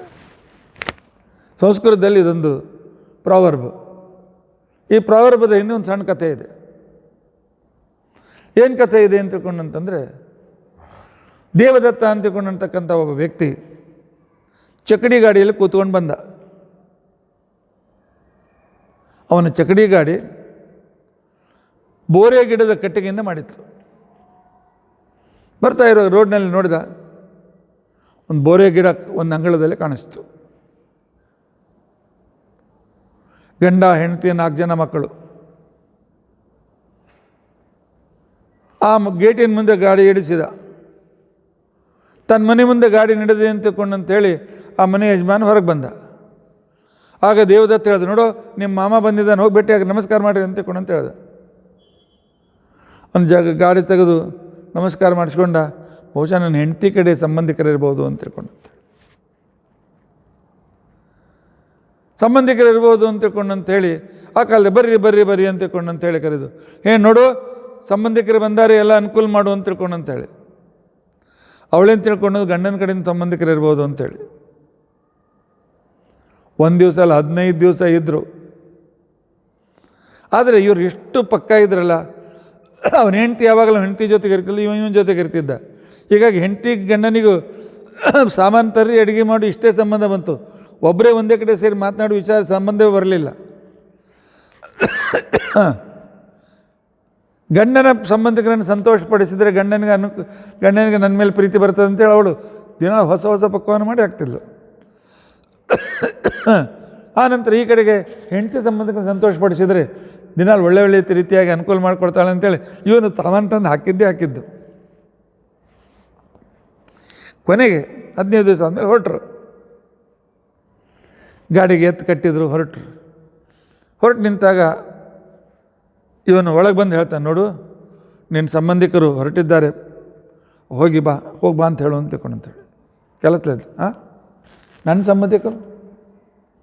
ನನಗೇನು ಸಂಬಂಧಿಕರಲ್ಲ ಇವರು, ನನಗೆ ಯಾರು ಗೊತ್ತಿಲ್ಲ. ಅರೇ ನಿನ್ನ ಸಂಬಂಧಿಕರು ಅಂತಕೊಂಡು ಇಷ್ಟೆಲ್ಲ ನಾನು ಅನುಕೂಲ ಮಾಡಿಕೊಟ್ಟೆ, ನನಗೇನು ಗೊತ್ತಿಲ್ಲ ನಿಮ್ಮ ಸಂಬಂಧಿಕರು ಅಂಥೇಳಿ ದಿನ ಹೊಸ ಹೊಸ ಪಕ್ವಾನ ನಾನು ಮಾಡಿದೆ. ಆಗ ಇನ್ನೂ ಗಾಡಿ ಹೋಗಿದ್ದಿಲ್ಲ, ಬಂದ ಹೊರಗೆ ಬಂದ್ರಿ, ಭಾಳ ಸಂತೋಷ ಆಯಿತು, ಮಕ್ಕಳನ್ನು ಕರ್ಕೊಂಡು ಬಂದ್ರಿ, ಮನೆ ತುಂಬ ಗೋಕುಲ ಇದ್ದಂತೆ ಇತ್ತು. ಆದರೆ ನಮಗೂ ನಿಮಗೂ ಏನು ಸಂಬಂಧ ಅಂತ ಅನ್ನೋದು ನನಗೆ ಅರ್ಥ ಆಗಲಿಲ್ಲ. ನಮಗೂ ನಿಮಗೆ ಸಂಬಂಧ ಹೇಗೆ?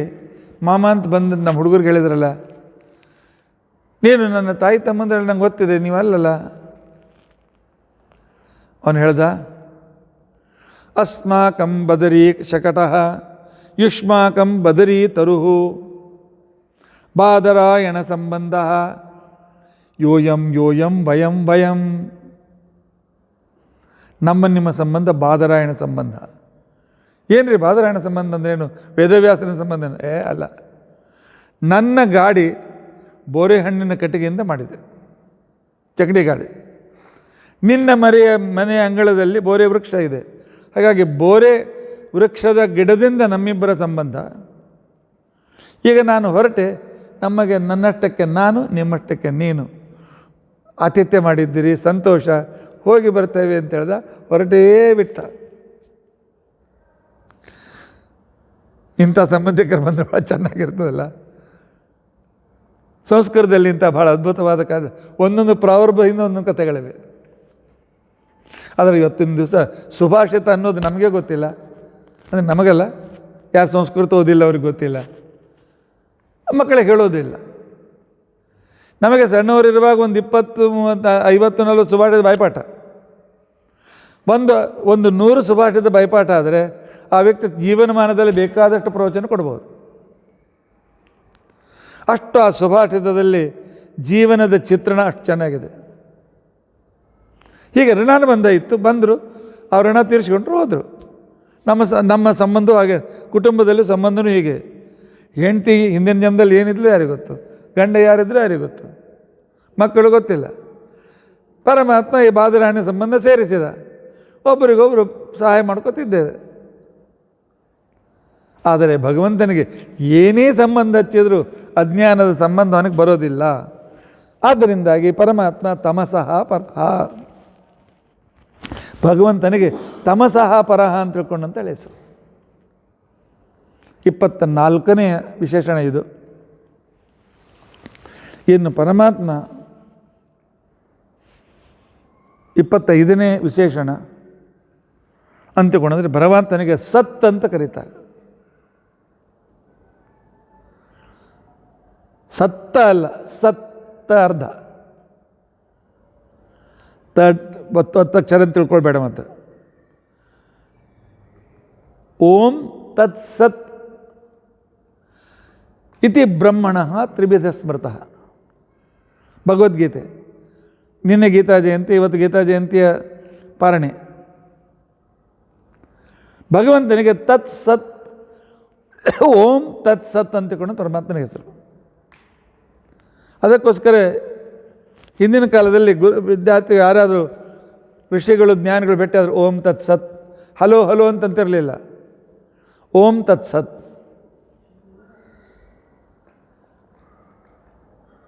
ಈಗ ನಾವು ಕೂಡ ಏನು ಮಾಡಬೇಕು ಅಂತ ಅಭ್ಯಾಸ ಇಟ್ಬಿಟ್ಟು, ಓಂ ಎಲ್ಲರಲ್ಲಿ ಬರೋದಿಲ್ಲ, ಬೇಡ.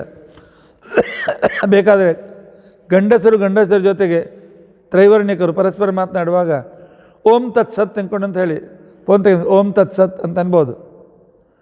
ಅಥವಾ ಹರೇ ನಮಃ ಅಂತನ್ರಿ, ಹಲೋ ಅಂತ ಅನ್ಲಿಕ್ಕೆ ಹೋಗಬೇಡ. ಹಲೋ ಅಂತಿಕೊಂಡಂತ ಅನ್ನೋದು ಲ್ಯಾಟಿನ್ನಲ್ಲಿ ತಿರಸ್ಕಾರವಾಚಕವಾಗಿರ್ತಕ್ಕಂಥ ಪದ. ಎಂಥವನೋ ನೀನು ಅಂತ ಅಕ್ಷರವನ್ನು ಅರ್ಥವನ್ನು ಕೊಡ್ತದೆ ಅದು. ಅದನ್ನೇ ನಾವು ಗೊತ್ತಿಲ್ಲ ಅಂದ್ಕೊಡು, ಎಂಥವನೋ ನೀನು ಅಂತ ಫೋನ್ ಎತ್ತಿದ ಕಣಕ್ಕೆ ಅಂತ ಮಾತಾಡ್ತೇವೆ ಅನ್ಬೇಡಿ. ಹರೇ ನಮಃ ಅಂತನ್ರಿ. ಶ್ರೀಕೃಷ್ಣಾಯ ನಮಃ. ಈಗ ಹರೇ ಶ್ರೀನಿವಾಸ ಎಲ್ಲರಿಗೂ ಭಾಳ ಜನ ಪ್ರಾಕ್ಟೀಸ್ ಆಗಿದೆಲ್ಲ. ಫೋನ್ ಎತ್ತಿದ ತಕ್ಷಣ ಹರೇ ಶ್ರೀನಿವಾಸ ಅಂತನ್ನೆ. ಓಂ ತತ್ ಸತ್ ಅಂತ ಗಂಡಸರನ್ನೇ. ಈ ಪರಮಾತ್ಮನಿಗೆ ತತ್ ಅಂತೆ ಸತ್ ಅಂತಕೊಂಡಂತೆ ಯಾಕೆ ಹೆಸರು? ಪರಮಾತ್ಮನಿಗೆ ಸತ್ ಅಂತಿಕೊಂಡಂತಂದರೆ ಅಸತ್ ನಾಶಕ, ಆದ್ದರಿಂದ ಸತ್. ನಮ್ಮಲ್ಲಿರ್ತಕ್ಕಂಥ ಅಸತ್ ಅಜ್ಞಾನವನ್ನು ಪರಮಾತ್ಮ ನಾಶ ಮಾಡ್ತಾನೆ, ಆದ್ದರಿಂದ ಅವನಿಗೆ ಸತ್ ಅಂತ ತಿಳ್ಕೊಂಡಂತ ಹೆಸರು. ಪರಮಾತ್ಮ ನೀನು ಅಜ್ಞಾನ ನಾಶಕ ಅಲ್ಲ. ಆನಂತರ ಪರಮಾತ್ಮನಿಗೆ 26ನೇ ವಿಶೇಷಣ ಅಂತ ತಿಳ್ಕೊಂಡಂತಂದರೆ ಭಗವಂತನಿಗೆ ಅಲೋಕ ಅಂತ ತಿಳ್ಕೊಂಡಂತ ಹೆಸರು. ಲೋಕ ಅಂತಂದರೆ ಸಂಸಾರ. ಸಂಸಾರದ ವ್ಯವಹಾರಗಳು, ಸಂಸಾರದ ಬಂಧನ, ಇದರಿಂದ ದೇವರು ಬದ್ಧನಲ್ಲ. ಅವನಿಗೂ ಸಂಸಾರ ಇದೆ, ಭಾಳ ದೊಡ್ಡ ಸಂಸಾರ ಇದೆ.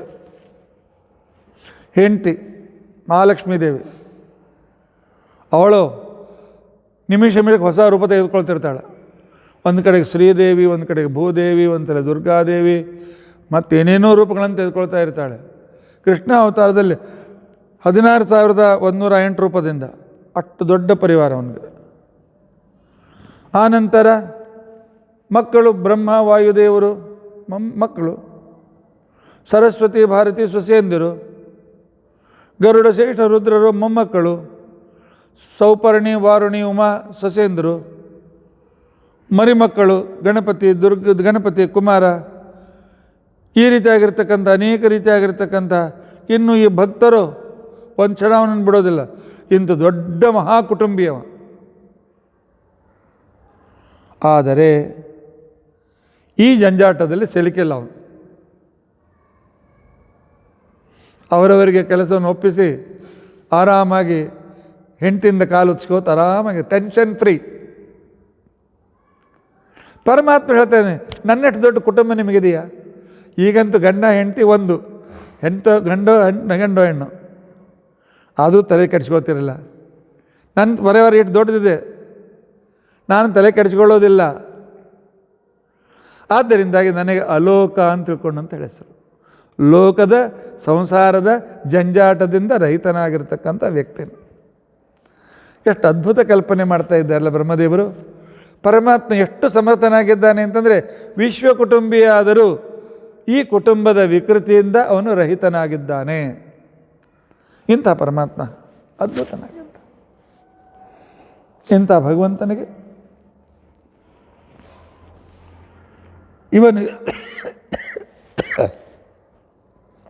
ಇವನ ಮನೆ ಎಷ್ಟು ಸ್ಕ್ವೇರ್ ಫೀಟು, ಎಷ್ಟು ಸ್ಕ್ವೇರ್ ಯಾರ್ಡ್,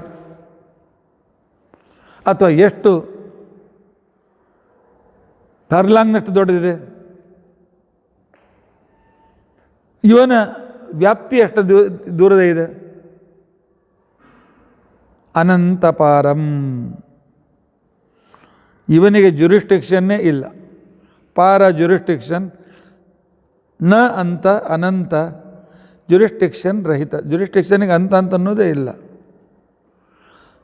ಇನ್ನು ಇನ್ಫಿನಿಟ್ ಇನ್ಫಿನಿಟ್ ಹೇಗಿರ್ತದೆ ಜಗತ್ತಿನಲ್ಲಿ ಯಾರೂ ಹೇಳಲಿಕ್ಕಾಗೋದಿಲ್ಲ. ಆದ್ದರಿಂದ 27ನೇ ವಿಶೇಷಣ ಪರಮಾತ್ಮ ನೀನು ಅನಂತಪಾರನಾಗಿದ್ದೆ. ನಾವು ಸ್ತೋತ್ರ ಹೇಳ್ತಾ ಹೋಗಿಬಿಡ್ತೇವೆ, ಅಲ್ಲಿರ್ತಕ್ಕಂಥ ಶಬ್ದದ ಕಡೆಗೆ ನಾವು ಲಕ್ಷ್ಯ ಕೊಡೋದಿಲ್ಲ. ವಿಳಂಬ ಆದರೂ ಪರವಾಗಿಲ್ಲ, ಸ್ತೋತ್ರದಲ್ಲಿ ಬಂದ ವಿಶೇಷಣಗಳನ್ನು ತಿಳಿದುಕೊಳ್ಳಿಕ್ಕೆ ಪ್ರಯತ್ನ ಯಥಾಶಕ್ತಿ ಸಣ್ಣ ಪ್ರಯತ್ನ ಮಾಡ್ತಾ ಇದ್ದೇವೆ. ನಿಮಗೂ ಆನಂದ ಆಗ್ತಾ ಇದೆ, ಅವಶ್ಯವಾಗಿ ಕೇಳಿ. ಭಗವಂತ ಸ್ವಲ್ಪ ಟೈಮ್ ಕೊಡಲ್ಲ. ಎಲ್ಲಿ ಸಿಕ್ತಿ, ಯಾವಾಗ ಸಿಕ್ತಿ, ಎಷ್ಟೊತ್ತು ಸಿಕ್ತಿ, ಭಗವಂತನಿಗೆ ಪ್ರಾರ್ಥನೆ ಮಾಡಿಕೊಳ್ಳೋಣವೇ? ಪರಮಾತ್ಮ ಹೇಳ್ತಾನೆ, ಪ್ರಾರ್ಥನೆ ಮಾಡ್ಕೊಳ್ಳಿಕ್ಕೆ ಬರಬೇಡಿ ಅಂತ.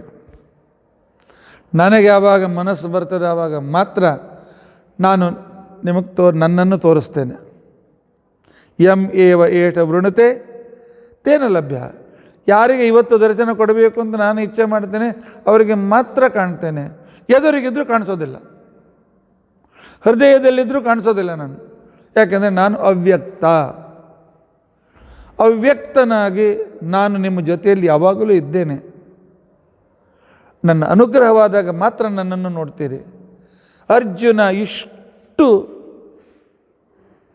ಸಮೀಪದ ಸಂಬಂಧಿ, ಅಷ್ಟು ಮಿತ್ರ, ಸತತವಾಗಿ ಜೊತೆ ಇರತಕ್ಕಂಥವನು, ಅಂಥವನು ಕೇಳಬೇಕಾಯಿತು, ಪರಮಾತ್ಮ ನಿನ್ನ ಆ ರೂಪವನ್ನು ತೋರಿಸ್ತೀಯ? ನಾನು ಇಷ್ಟು ನೀನು ವರ್ಣನೆ ಮಾಡಿದ್ದೀಯಲ್ಲ, ನನ್ನ ಯೋಗ್ಯತೆ ಇದ್ದರೆ ಪರಮಾತ್ಮ ದ್ರಷ್ಟುಮಿಚ್ಛಾಮಿ ತೇ ರೂಪಂ ಐಶ್ವರಂ ಪರಮೇಶ್ವರ, ನಿನ್ನ ಆ ಜಗನ್ನಿಯಾಮಕವಾದ ರೂಪವನ್ನು ನೋಡಬೇಕು ಅಂತ ನಾನು ಬಯಸ್ತಾ ಇದ್ದೀನಿ ಅಂತ ತಿಳ್ಕೊಂಡಂತಂದಾಗ ಪರಮಾತ್ಮ ಹೇಳ್ತಾನೆ, ನೀನು ಈ ಕಣ್ಣಿನಿಂದ ನನ್ನನ್ನು ನೋಡ್ಲಿಕ್ಕೆ ಆಗೋದಿಲ್ಲ. ನಾನು ಇಚ್ಛೆ ಮಾಡಿ ನಿನಗೊಂದು ದಿವ್ಯ ಕಣ್ಣು ಕೊಡಬೇಕು, ಆಗ ಮಾತ್ರ ನನ್ನನ್ನು ನೋಡ್ಲಿಕ್ಕೆ ಆಗ್ತದೆ ಅಂತ ತಿಳ್ಕೊಂಡಂತ ಹೇಳ್ತಕ್ಕಂಥ ಈ ಭಗವಂತನಿಗೆ ಅವ್ಯಕ್ತ ಅಂತ ತಿಳ್ಕೊಂಡಂತೇಳಿ ಹೆಸರು. 28ನೇ ವಿಶೇಷ. ಇದರ ನಂತರ ಪರಮಾತ್ಮನಿಗೆ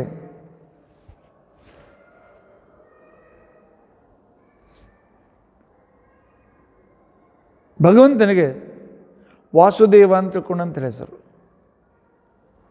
ಆದರೆ ಈ ವಾಸುದೇವ ಹೇಗೆ ಅಂತ ತಿಳ್ಕೊಂಡಂತಂದರೆ, ಜೀವ ಅಂತಕ್ಕಂಥ ಗರುಡ ಪಕ್ಷಿ, ಆಗಲೇ ಹದ್ದು ನೋಡಿದ್ದಿರಲ್ಲ, ಅವನನ್ನು ನಿಯಮನ ಮಾಡುತ್ತಾ ತನ್ನ ವಾಹನನಾಗಿರ್ತಕ್ಕಂಥ ಗರುಡನ ಮೇಲೆ ಕುಳಿತುಕೊಂಡು ನಮ್ಮ ತುರಿಯ ಅವಸ್ಥೆಯನ್ನು ಪ್ರೇರಣೆ ಮಾಡ್ತಕ್ಕಂಥ ವ್ಯಕ್ತಿ ಆಸಾಂ ಚಕಾರಯಣ ಸುಪರ್ಣಪತ್ರ ಅಂತ ತಿಳ್ಕೊಂಡಂತೆ ವರ್ಣನೆ ಮಾಡ್ತದೆ. ಆಸಾಂ ಚಕಾರೋಪ ಸುಪರ್ಣಪತ್ರ ಅಂತೇಳಿ ಭಾಗವತ ಹೇಳ್ತಾರೆ. ಗರುಡಾರೂಢನಾಗಿರ್ತಕ್ಕಂಥ ಇವನು ನಮ್ಮ ತುರಿಯ ಅವಸ್ಥೆ, ಪ್ರಾಜ್ಞ ವಿಶ್ವ ತೇಜಸ ಪ್ರಾಜ್ಞ ತುರಿಯ ಅವಸ್ಥೆಯ ಪ್ರೇರಕನಾಗಿರ್ತಕ್ಕಂಥವನು ವಾಸುದೇವ. ಆದ್ದರಿಂದಾಗಿ ಪರಮಾತ್ಮ ತುರಿಯಾವಸ್ಥೆಯಲ್ಲೂ ಮೂರ್ಛಾವಸ್ಥೆಯಲ್ಲೂ ಆಶ್ರಯದಾತನಾದ್ದರಿಂದಾಗಿ ನಿನಗೆ ವಾಸುದೇವ ಅಂತ ತಿಳ್ಕೊಂಡಂತೇಳಿ ಹೆಸರು, ಅಥವಾ ಗರುಡಾರೂಢ ಅಂತ ತಿಳ್ಕೊಂಡಂತೇಳಿ ಹೆಸರು. ಗರುಡ ಅಂತಂದರೆ ಜೀವ, ಪಕ್ಷಿ. ಆ ವಿನತಾಪುತ್ರ ಗರುಡ ಎಲ್ಲ ಆಯಿತು. ಈ ಪಕ್ಷಿಯ ಮೇಲೆ ನೀನು ಕುಳಿತುಕೊಂಡು ನೀನು ನಮಗೆ ಪ್ರೇರಣೆ ಮಾಡತಕ್ಕಂಥ ವ್ಯಕ್ತಿಯಾಗಿದ್ದಿ, ನಮ್ಮನ್ನು ನಿನ್ನ ವಾಹನನ್ನಾಗಿ ಮಾಡಿಕೊಂಡಿದ್ದಿ. ಜೀವವಾಹನ ಅಂತೇಳಿ ವಾಯುದೇವರಿಗೂ ಹೆಸರಿದೆ, ಭಗವಂತನಿಗೂ ಇದೆ ಜೀವವಾಹನ ಅಂತ ಹೇಳ್ಕೊಂಡಂತೇಳಿ. ಅಂದರೆ ಜೀವರನ್ನು ತನ್ನ ಅಧೀನರಾಗಿಟ್ಟುಕೊಂಡು ಅವರಿಗೆ ಎಲ್ಲ ಪ್ರೇರಣೆಯನ್ನು ಮಾಡ್ತಾನೆ. ಆದ್ದರಿಂದಾಗಿ ಗರುಡಾರೂಢ ಅಥವಾ ವಾಸುದೇವ ಅಂತನ್ನೋ ಹೆಸರಿನಿಂದ ನೀನು 29ನೇ ವಿಶೇಷಣಗಳಿಂದ ಸ್ತುತನಾಗಿದ್ದೆ ಭಗವಂತ. 29 ಸಂಖ್ಯೆ ಬ್ರಹ್ಮದೇವರು ಹೇಳಿಲ್ಲ, ನೆನಪಿಗಿರಲಿ ಅಂತ ನಾನು ಹೇಳ್ತಾ ಇದ್ದೇನೆ ಅಷ್ಟೆ. ಇಂಥ ಪರಮಾತ್ಮ ನಿನ್ನನ್ನು ಕಾಣಬೇಕಾಗಿದ್ದರೆ ಹೇಗೆ ಬರಬೇಕು? ಟ್ರೈನಿಂದ ಬಂದರೆ ಸಿಗ್ತೀಯಾ? ಬಸ್ನಿಂದ ಬಂದರೆ ಸಿಗ್ತೀಯಾ? ಪ್ಲೇನಿಂದ ಬಂದರೆ ಸಿಗ್ತೀಯಾ? ಪರಮಾತ್ಮ ಚಾರ್ಟರ್ಡ್ ಪ್ಲೇನ್ ಇದೆ ನನ್ನ ಹತ್ರ, ಬರಲ್ಲ. ಪರಮಾತ್ಮ ಹೇಳ್ತಾನೆ, ಈ ರೀತಿಯಾಗಿರ್ತಕ್ಕಂಥ ವಾಹನಗಳಿಂದ ಬಂದರೆ ನಾನು ಸಿಕ್ಕೋದಿಲ್ಲ. ಯಾಕೆ ಅಂತ ತಿಳ್ಕೊಂಡಂತಂದರೆ ನಾನು ಯೋಗರಥ ಪ್ರಾಪ್ಯ. ಯೋಗ ಅಂತಂದರೆ ಭಕ್ತಿ ಯೋಗ. ಭಕ್ತಿ ಪುರಸ್ಸರವಾಗಿ ನನ್ನನ್ನು ಧ್ಯಾನ ಅಂತ ತಿಳ್ಕೊಂಡಿರ್ತಕ್ಕಂಥ ಭಕ್ತಿ ಪುರಸ್ಸರ ಧ್ಯಾನ, ಇದಕ್ಕೆ ಯೋಗ ಅಂತ ಹೆಸರು. ಆ ಧ್ಯಾನ ಅಂತನೋ ರಥದ ಮೇಲೆ ಕುಳಿತುಕೊಂಡು ಬನ್ನಿ, ಆಗ ನಾನು ದರ್ಶನ ಕೊಡ್ತೇನೆ. ನನ್ನ ಧ್ಯಾನದಿಂದ ನನ್ನ ಅನುಗ್ರಹದಿಂದ ನಿಮಗೆ ದರ್ಶನವೇ ಹೊರತು ಬೇರೆ ರೀತಿಯಿಂದ ನನ್ನ ದರ್ಶನ ಆಗೋದಿಲ್ಲ. ನಿಮ್ಮ ಚಾರ್ಟರ್ಡ್ ಪ್ಲೇನು ಯಾವ ಪ್ಲೇನು ಉಪಯೋಗ ಬೀಳೋದಿಲ್ಲ, ನಿಮ್ಮ ಸೂಪರ್ಸಾನಿಕ್ ಪ್ಲೇನು ಉಪಯೋಗ ಬೀಳೋದಿಲ್ಲ. ಭಕ್ತಿ ಪುರಸ್ಸರವಾಗಿ ನನ್ನ ಮಹಿಮೆಗಳನ್ನು ಅರ್ಥ ಮಾಡಿಕೊಂಡು ಭಕ್ತಿಯ ಉದ್ರೇಕದಿಂದ ನೀವು ಆ ಧ್ಯಾನಾವಸ್ಥೆಯಲ್ಲಿ ನನ್ನನ್ನು ಚಿಂತನೆ ಮಾಡಲಿಕ್ಕೆ ಪ್ರಾರಂಭ ಮಾಡಿ, ನಾನೇ ಬಂದು ದರ್ಶನ ಕೊಡ್ತೇನೆ. ಆದ್ದರಿಂದಾಗಿ ಯೋಗ ರಥ ಪ್ರಾಪ್ಯ ಅಂತ ತಿಳ್ಕೊಂಡಂತ ಹೇಳಿ ನಿನ್ನ ಹೆಸರು ಪರಮಾತ್ಮ ಸಂತುಷ್ಟನಾಗು ಅಂತ ತಿಳ್ಕೊಂಡಂತೇಳಿ ಹೇಳ್ತಾರೆ. ಆ ನಂತರ ಪರಮಾತ್ಮನಿಗೆ 30ನೇ ವಿಶೇಷಣದಿಂದ ಹೇಳ್ತಾರೆ, ಭಗವಂತ ಜಗತ್ತಿನಲ್ಲಿ ಏನು ಕ್ರಿಯೆ ನಡೆದಿದೆ ನಿನ್ನ ಇಚ್ಛೆಯಿಂದ ನಡೆದಿದೆ. ಇವತ್ತು ದ್ವಾದಶಿ, ಪುಣ್ಯಕ್ಕೆ ಹರಿವಾಸರ ಇದೆ. ಹರಿವಾಸರ ಇದೆ ಬಾ ಅಂತ ತಿಳ್ಕೊಂಡಂತೇಳಿ ಸ್ವಲ್ಪ ಆಲಸ್ಯ ಮಾಡಿದೆ. ಎಚ್ಚರಾದದ್ದು 8 ಗಂಟೆಗೆ. ಹರಿವಾಸರ ಇದೆ ನೆಂಟು ಕೇಳಬೇಕು ಅಂತಲ್ಲ, ಹೇಳೋದು ಬ್ರಹ್ಮಿ ಮುಹೂರ್ತಲ್ಲೇ ಹೇಳಬೇಕು. ಹೀಗ್ಯಾಕೆ ಇದ್ದೆ? ಪರಮಾತ್ಮ ಹೇಳ್ದ ನನ್ನ ಇಚ್ಛೆ. ನೀನು ಸ್ವಲ್ಪ ಲೇಟಾಗಿ ಇರಬೇಕು ಅಂತ ಬಯಸೋದೆಲ್ಲ ಲೇಟ್ ಮಾಡಿಬಿಟ್ಟೆ. ನಿನಗೆ ಬಯಸೋದು ನೀನು, ಆದರೆ ಆ ಪ್ರಕಾರ ನಿನಗೆ ಪ್ರೇರಣೆ ಮಾಡಿದಂಥ ನಾನು. ಅದನ್ನು ಒಳ್ಳೇದು ಬಯಸಲ್ಲ. ನೀನು ದಿನಂತೆ ಬೇಗನೆ ಹೇಳ್ತೇನೆ ಅಂದರೆ ಬೇಗನೆ ಎಬ್ಬಿಸ್ತಿದ್ದೆ ನಾನು. ಆದ್ದರಿಂದ ಪರಮಾತ್ಮ ನೀನು ನಿನ್ನ ಇಚ್ಛೆಯಿಂದಲೇ ಜ್ಞಾನಗಮ್ಯವಾಗಿರ್ತಕ್ಕಂಥ ವಿಷಯದಲ್ಲಿಯೂ ಕೂಡ ನಾವು ಮೋಹಿತರಾಗ್ತೇವೆ. ಜ್ಞಾನದಿಂದ ನಿನ್ನ ಅನೇಕ ಮಹಿಮೆಗಳು ತಿಳ್ಕೊಳ್ಬೇಕು, ಅದ್ರ ಮೋಹಿತರಾಗ್ತೇವೆ. ರಾಮ ಹೆಂಡತಿನ ಕಳ್ಕೊಂಡು ಕಷ್ಟಪಟ್ಟವನು ಅಂತಂತೇವೆ. ಕೃಷ್ಣನು ಪಾಪ ಅಪವಾದದಿಂದ ಪೀಡಿತನಾದವನು ಅಂತಂತೇವೆ. ಪರಮಾತ್ಮ ನೀನು ಶಾಸ್ತ್ರಗಳಿಂದ ಗಮ್ಯನಾಗಿದ್ದಿ. ಪರಮಾತ್ಮ ಈ ರೀತಿಯಾದ ಪರಮಾತ್ಮಲ್ಲಿ ದೋಷ ಇಲ್ಲ ಅಂತ ಅನ್ನೋದು, ಆದರೂ ಕೂಡ ನಾವು ಮೋಹಿತರಾಗ್ತೇವೆ. ಯಾಕೆ? ಏಯಾ ಜನೋ ಮುಹ್ಯತಿ ವೇದನಾರ್ಥಂ ಅಂಥೇಳಿ ಬ್ರಹ್ಮದೇವರು ವರ್ಣನೆ ಮಾಡ್ತಾ ಇದ್ದಾರೆ. ಆದ್ದರಿಂದಾಗಿ ಪರಮಾತ್ಮ ಮೋಹಕ, ನಮ್ಮನ್ನು ಮೋಹದಲ್ಲಿ ಕೆಡವಿ ನಮ್ಮ ಕಡೆಯಿಂದ ಇನ್ನೂ ಹೆಚ್ಚಿನ ಪ್ರಯತ್ನವನ್ನು ಪರಮಾತ್ಮ ಮಾಡಿಸ್ತಾನೆ. ಆದ್ದರಿಂದಾಗಿ ಜನವಿಮೋಹಕ ಅಂತ ತಿಳ್ಕೊಂಡಂತನ್ನೋ ಹೆಸರು ನಿನ್ನದು 31ನೇ ವಿಶೇಷಣ. ಪರಮಾತ್ಮನ 31ನೇ ವಿಶೇಷಣ. ಆನಂತರ ಭಗವಂತ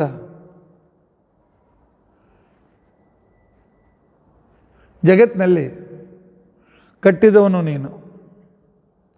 ಭಕ್ತರಾಗಿರ್ತಕ್ಕಂಥ ವ್ಯಕ್ತಿಗಳು ನಿನ್ನನ್ನು ಪ್ರಾರ್ಥನೆ ಮಾಡಿದಾಗ ನೀನೇನೇನು ಮಾಡ್ತೀಯ ಅಂತ ನಿನ್ನ ಹೆಂಡತಿಗೆ ಮಹಾಲಕ್ಷ್ಮಿಗೆ ಹೇಳ್ತಿ, ಹೋಗು ಆ ಗಂಟು ಹಾಕಿದ್ದೀನಿ ನೀನೇ ಕೇಳಲೇನ, ಸ್ವಲ್ಪ ಬಿಟ್ಬಿಡು ಅಂತ ತಿಳ್ಕೊಂಡು. ನಮ್ಮನ್ನು ಸಂಸಾರದಲ್ಲಿ ಗಂಟು ಹಾಕಿರ್ತಕ್ಕಂಥವಳು ಮಹಾಲಕ್ಷ್ಮೀ ದೇವಿ.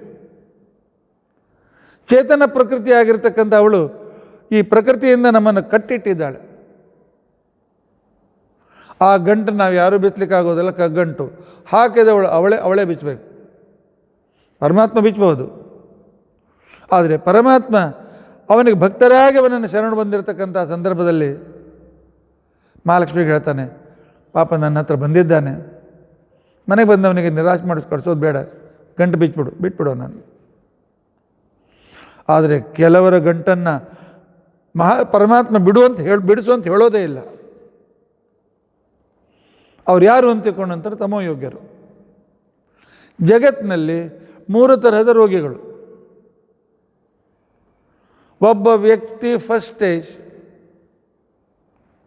ಅವನಿಗೆ ಔಟ್ಡೋರ್ನಲ್ಲಿ ಔಟ್ವಾರ್ಡ್ನಲ್ಲಿ ಚಿಕಿತ್ಸೆ ಕೊಟ್ಟು ಆ ಮನೆಗೆ ಹೋಗು, ಹೊಡೆತೋ ಮನೇಲಿ ತೆಗೆದುಕೊಂತ ಕಳಿಸ್ಬಿಡ್ತಾರೆ, ಮುಕ್ತಿಯೋಗ್ಯರು. ಆ ನಂತರ ಇಲ್ಲ, ಮತ್ತು ಕೆಲವು ದಿವಸ ಹಾಸ್ಪಿಟಲ್ನಲ್ಲಿ ಇರಬೇಕಾಗ್ತದೆ, ಮತ್ತು ಮೇಲಿಂದ ಮೇಲೆ ಬಂದು ವಿಸಿಟ್ ಕೊಡಬೇಕಾಗ್ತಾರೆ ಅಂತ ತಿಳ್ಕೊಂಡಂತೇಳಿ ಆರೋಗ್ಯಗಳನ್ನು ಚಿಕಿತ್ಸೆ ಮಾಡ್ತಾರೆ. ಅವರು ನಿತ್ಯ ಸಂಸಾರಿಗಳು. ಕೆಲವರು ಹೇಳ್ತಾರೆ ನಾವೇನು ಮಾಡ್ಲಿಕ್ಕೆ ಆಗೋದಿಲ್ಲ, ಸೊ ಮನೆ ಕರ್ಕೊಂಡು ಸ್ವಲ್ಪ ದಿವಸ ಪ್ರೀತಿಯಿಂದ ನೋಡ್ಕೊರಿ, ಎರಡು ದಿವಸ ಇರ್ತಾನೆ ಅದು ದೇವ್ರ ಇಚ್ಛೆ. ನಮ್ಮ ಪ್ರಕಾರ 15 ದಿವಸ ತಿಂಗಳು ಭಾಳ ಆದರೆ ಕರ್ಕೊಂಡು ಹೋಗ್ರಿ ಅಂತ ಫೇಲ್ಯೂರ್ ಕೇಸ್. ಆ ಫೇಲ್ಯೂರ್ ಕೇಸ್ಗೆ ಚಿಕಿತ್ಸೆನೇ ಮಾಡೋದಿಲ್ಲ. ಆ ಫೇಲ್ಯೂರ್ ಕೇಸ್ ಗಂಟನ್ನು ಬಿಚ್ಚು ಅಂತ ಪರಮಾತ್ಮ ಹೇಳೋದೇ ಇಲ್ಲ. ಆದ್ದರಿಂದಾಗಿ ನಿನ್ನ ನಯಸ್ಯ ಕಶ್ಚಾಪ್ ಅಪಿ ಪರ್ತಿಮಾಯಾಂ, ನಿನ್ನ ಮಾಯೆಯನ್ನು ಎಂದಿಗೂ ದಾಟದೇ ಇರತಕ್ಕಂಥವರು ಕೂಡ ಇದ್ದಾರೆ. ನಿನ್ನ ಮಾಯೆಯನ್ನು ಯಾರು ದಾಟಲಿಕ್ಕೆ ಸಾಧ್ಯವಿಲ್ಲ. ಕಶ್ಚ ಅಪಿಪರ್ತಿ ಮಾಯಾಂ ಅಂತಕೊಂಡಂತ ಹೇಳಂದಿದ್ದಾರೆ. ಅಂದರೆ ಅವರಿಗೆ ಎಂದಿಗೂ ತಾಮಸ್ಸಿನಾಂ ಮಾಯಾ ಅನಿವಾರಕ ಅಂತ ತಿಳ್ಕೊಂಡಂತೇಳಿ ಪರಮಾತ್ಮನಿಗೆ ಈ ವಿಶೇಷಣದಿಂದ ಕರೀಬೇಕು. ತಮಸ್ಸಿನ ಮಾಯೆಯನ್ನು ಎಂದಿಗೂ ಪರಮಾತ್ಮ ದೂರ ಮಾಡೋದಿಲ್ಲ. ತಾಮಸ್ಸಿನಾಂ ಮಾಯಾ ಅನಿವಾರಕ ಪರಮಾತ್ಮ ಅಂಥೇಳಿ ಭಗವಂತನನ್ನು ಸ್ತೋತ್ರ ಮಾಡ್ತಾ ಇದ್ದಾರೆ 31ನೇ ವಿಶೇಷಣದಿಂದ. 32ನೇ ವಿಶೇಷಣದಿಂದ ಹೇಳ್ತಾರೆ ಭಗವಂತ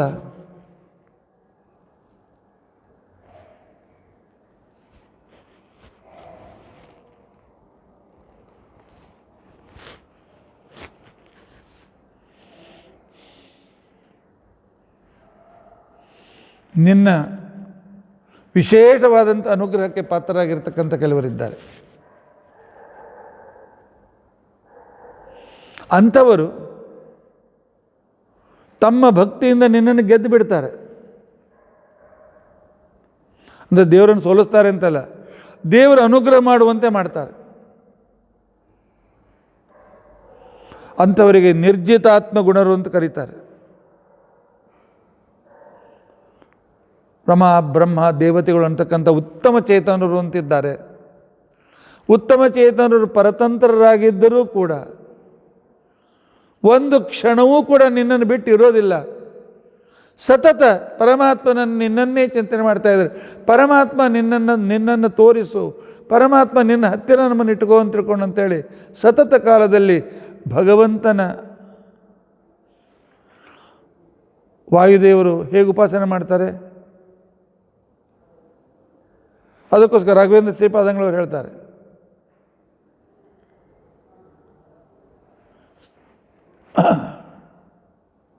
ವೇದದಲ್ಲಿ ಹೇಳದೇ ಇದ್ದ, ಮಹಾಭಾರತದಲ್ಲಿ ಹೇಳದೇ ಇದ್ದ, ಅನೇಕ ಗ್ರಂಥಗಳಲ್ಲಿ ಹೇಳದೇ ಇರತಕ್ಕಂಥ ಅನಂತ ಗುಣಗಳನ್ನು ಭಗವಂತ ಅನುಗ್ರಹದಿಂದ ವೇದೋಕ್ತ ತದನುಕ್ತ ಮಹಾಭಾರತೋಕ್ತ ತದನುಕ್ತ ಇಂತಹ ಮಹಾಮಹಿಮೆಗಳನ್ನು ವೇದಗಳನ್ನು ಮೀರಿದ, ಮಹಾಭಾರತವನ್ನು ಮೀರಿದ, ಏನು ವೇದಗಳಿಂದ ಹೆಚ್ಚಿನಕ್ಕಿಂತ ವಿಷಯ ಮಹಾಭಾರತದಲ್ಲಿ ಬಂದಿದೆ. ವೇದಗಳು ಅಪೌರುಷೇಯ, ಅದನ್ನು ಮೀರಿದವನು ಪರಮಾತ್ಮ. ಅವನು ರಚಿಸಿದ ಮಹಾಭಾರತ ಅದಕ್ಕಿಂತಲೂ ಹೆಚ್ಚಿನ ಮಹಿಮೆಯಿಂದ ಯುಕ್ತವಾಗಿದೆ. ಇದನ್ನು ಕೇಳಿದ ಜನರಿಗೆ ಭಜನೆ ಅಲ್ಲ, ವೇದಾರ್ಥ ನಿರ್ಣಾಯಕವಾದ್ದರಿಂದಾಗಿ ಮಹಾಭಾರತ ಶ್ರೇಷ್ಠ. ಪರಮಾತ್ಮನ ಅನುಗ್ರಹಕತ್ವದ ವಿಶಿಷ್ಟತೆಯಿಂದ ಯುಕ್ತನಾಗಿದ್ದರಿಂದಾಗಿ ಅದು ಮಹಾಭಾರತ ಶ್ರೇಷ್ಠ. ಮೂಲತಃ ವೇದ ಶ್ರೇಷ್ಠ, ಆದರೆ ವೇದಗಳ ಅರ್ಥವನ್ನು ಹೇಳ್ತಕ್ಕಂಥ ಮಹಾಭಾರತ ಅದಕ್ಕಿಂತಲೂ ಶ್ರೇಷ್ಠ. ಅಂಥ ಮೀರಿದ ಗುಣಗಳನ್ನು, ಆ ಗುಣಗಳನ್ನು ಅಷ್ಟೇ ಅಲ್ಲ, ನಾವು ಬರೀ ಗುಣಗಳನ್ನು ನೆನೆಸ್ತಾ ಇದ್ದೀವಿ. ಈ ಗುಣದಿಂದ ಪರಮಾತ್ಮ ಏನು ಮಾಡ್ತಾನೆ, ಕ್ರಿಯಾ, ಆ ಕ್ರಿಯೆಯಲ್ಲಿರ್ತಕ್ಕಂಥ ಇನ್ನೂ ವಿಶಿಷ್ಟತೆ ಏನು ಅನ್ನೋದು ಸರಸ್ವತಿ ಭಾರತೀಯರು. ಅದಕ್ಕಿಂತಲೂ ಕ್ರಿಯಾ ವಿಶೇಷತೆಯಿಂದ ಉಪಾಸನೆ ಮಾಡ್ತಕ್ಕಂಥವರು ವಾಯುದೇವರು, ಬ್ರಹ್ಮದೇವರು, ಮಹಾಲಕ್ಷ್ಮೀ ದೇವಿ. ಅನಂತ ಕ್ರಿಯಾ ವಿಶೇಷತೆಗಳಿಂದ ಪರಮಾತ್ಮನನ್ನು ಸತತ ಕಾಲದಲ್ಲಿಯೂ ಧ್ಯಾನ ಮಾಡ್ತಾ ಇರ್ತಾರಲ್ಲ, ಇಂಥವರನ್ನು ನೀನು ಅನುಗ್ರಹ ಮಾಡಿಬಿಡ್ತೀವಿ. ತಮ್ಮ ಭಕ್ತಿಯಿಂದ ನಿನ್ನನ್ನು ಗೆಲ್ತಾರೆ. ನೀನು ಇವರಿಗೆ ನಾನು ರೂಪ ತೋರಿಸಲೇಬೇಕು ಅಂತ ತಿಳ್ಕೊಂಡು ಅಂತೇಳಿ ನಿನ್ನ ಮನಸ್ಸಿನಲ್ಲಿ ಬರುವಂತೆ ಮಾಡ್ತಾರೆ. ಇಂತಹ ಭಗವಂತ ನೀನು ಜ್ಞಾನಿಭಿ ಆರಾತ್ ಗಮ್ಯ ಅಂತ ತಿಳ್ಕೊಂಡು ಅಂತೇಳಿ ಜ್ಞಾನಿಗಳಿಂದ ಬೇಗನೆ ಗಮ್ಯನಾಗಿದ್ದಿ ಪರಮಾತ್ಮ. ಇಂಥ ಆರಾತ್ ಗಮ್ಯನಾಗಿರ್ತಕ್ಕಂಥ ನೀನು ನಿರ್ಜಿತಾತ್ಮಗುಣ ಇಂಥ ಪರಮಾತ್ಮನಾಗಿದ್ದಿ ಅಂಥೇಳಿ 33ನೇ ಮಹಿಮೆಯಿಂದ ಪರಮಾತ್ಮನನ್ನು ವರ್ಣನೆ ಮಾಡಿದ್ದಾರೆ. 33 ಅಂತನ್ನುವ ಸಂಖ್ಯೆ ಅಧಿಕ ಮಾಸದ ಸಂಖ್ಯೆ. ದ್ವಾದಶಿ ಇದೆ, ನೀವು ದಾರಿ ಕಾಯ್ತಾ ಇದ್ದೀರಿ. ಆದ್ದರಿಂದಾಗಿ ಇವತ್ತಿನ ದಿವಸ ಈ ಅಧಿಕ ಮಾಸದ 33ನೇ ಸಂಖ್ಯೆಗೆ ಭಗವಂತನ ಸ್ತೋತ್ರವನ್ನು ನಿಲ್ಲಿಸೋಣ. ಬ್ರಹ್ಮದೇವರು ಮುಂದೆ ಇನ್ನೂ ಯಾವ ವಿಶೇಷತೆಗಳಿಂದ ವರ್ಣನೆ ಮಾಡ್ತಾರೆ ಅಂತನ್ನೋದನ್ನು ತಿಳಿದುಕೊಳ್ಳಿಕ್ಕೆ ಪ್ರಯತ್ನಿಸೋಣ. ಶ್ರೀಕೃಷ್ಣ ಅರ್ಪಣಮಸ್ತು. ಇದೇ ಭಾಗವತ. ಯಾಕೆ ಇದೇ ಪ್ರವಚನ, ಇದೇ ಶ್ರವಣ. ವಿಷ್ಣು ತೀರ್ಥರು ಹೇಳ್ತಾರೆ ಪ್ರವಚನ ಅಂತಂದರೆ ಏನು? ಭಗವಂತನ ಗುಣಗಳ ಇರ್ತಕ್ಕಂತಹ ವಿಶಿಷ್ಟತೆಗಳ ವರ್ಣನೆಯೇ ಪ್ರವಚನ. ಆಡುಕತೆ ಹೇಳ್ತಾ ಅವರನ್ನು ನಗಿಸಿ ಸ್ವಲ್ಪ ಅಲ್ಲಿ ಇಲ್ಲಿ ವ್ಯಂಗ್ಯ ಮಾಡಿ ಆನಂತರ ಜನರಂಜನೆ ಮಾಡಿ ಭಗವತ್ ರಂಜನೆಯನ್ನು ಮರೆತು ಜನರಂಜನೆಯನ್ನು ಮಾಡತಕ್ಕಂಥ ಅದಕ್ಕೆ ಅವರು ಪ್ರವಚನ ಅಂತ ಅನ್ನೋದಿಲ್ಲ. ವಿಷ್ಣು ತೀರ್ಥರ ಪ್ರಕಾರ ಅದು ಭಾಷಣ. ಭಾಗವತದ ಪ್ರವಚನ ಆಗಬೇಕಾಗಿದ್ದರೆ ಭಾಗವತದಲ್ಲಿ ಬಂದಿರತಕ್ಕಂಥ ಪರಮಾತ್ಮನ ಪ್ರತಿಯೊಂದು ವಿಶೇಷಣದ ಹಿಂದೆ ಇರತಕ್ಕಂಥ ಅವನ ಆ ವಿಶಿಷ್ಟವಾಗಿರ್ತಕ್ಕಂಥ ಕ್ರಿಯೆ ಗುಣಗಳನ್ನು ಯಥಾಶಕ್ತಿ ಚಿಂತನೆ ಮಾಡೋದು ಪ್ರವಚನ. ನೀವೆಲ್ಲರೂ ಪ್ರವಚನ ಕೇಳಿ ಕೂತ್ಕೊಂಡಿದ್ದೀರಿ. ಆದ್ದರಿಂದಾಗಿ ಅನಿವಾರ್ಯವಾಗಿ ನಾನೇ ಭಾಷಣ ಬದಲಾಗಿ ಪ್ರವಚನ ಮಾಡಬೇಕಾಗಿದೆ. ಅದಕ್ಕೋಸ್ಕರ ಈ ಪ್ರವಚನಗಳನ್ನು ನಾವು ತಿಳಿದುಕೊಳ್ಳಿಕ್ಕೆ ಪ್ರಯತ್ನಿಸೋಣ. ಇತ್ಯದ್ಯ ಕಥಾ ಪ್ರಸಕ್ತಿ ಶ್ರೀಕೃಷ್ಣಾರ್ಪಣಮಸ್ತು.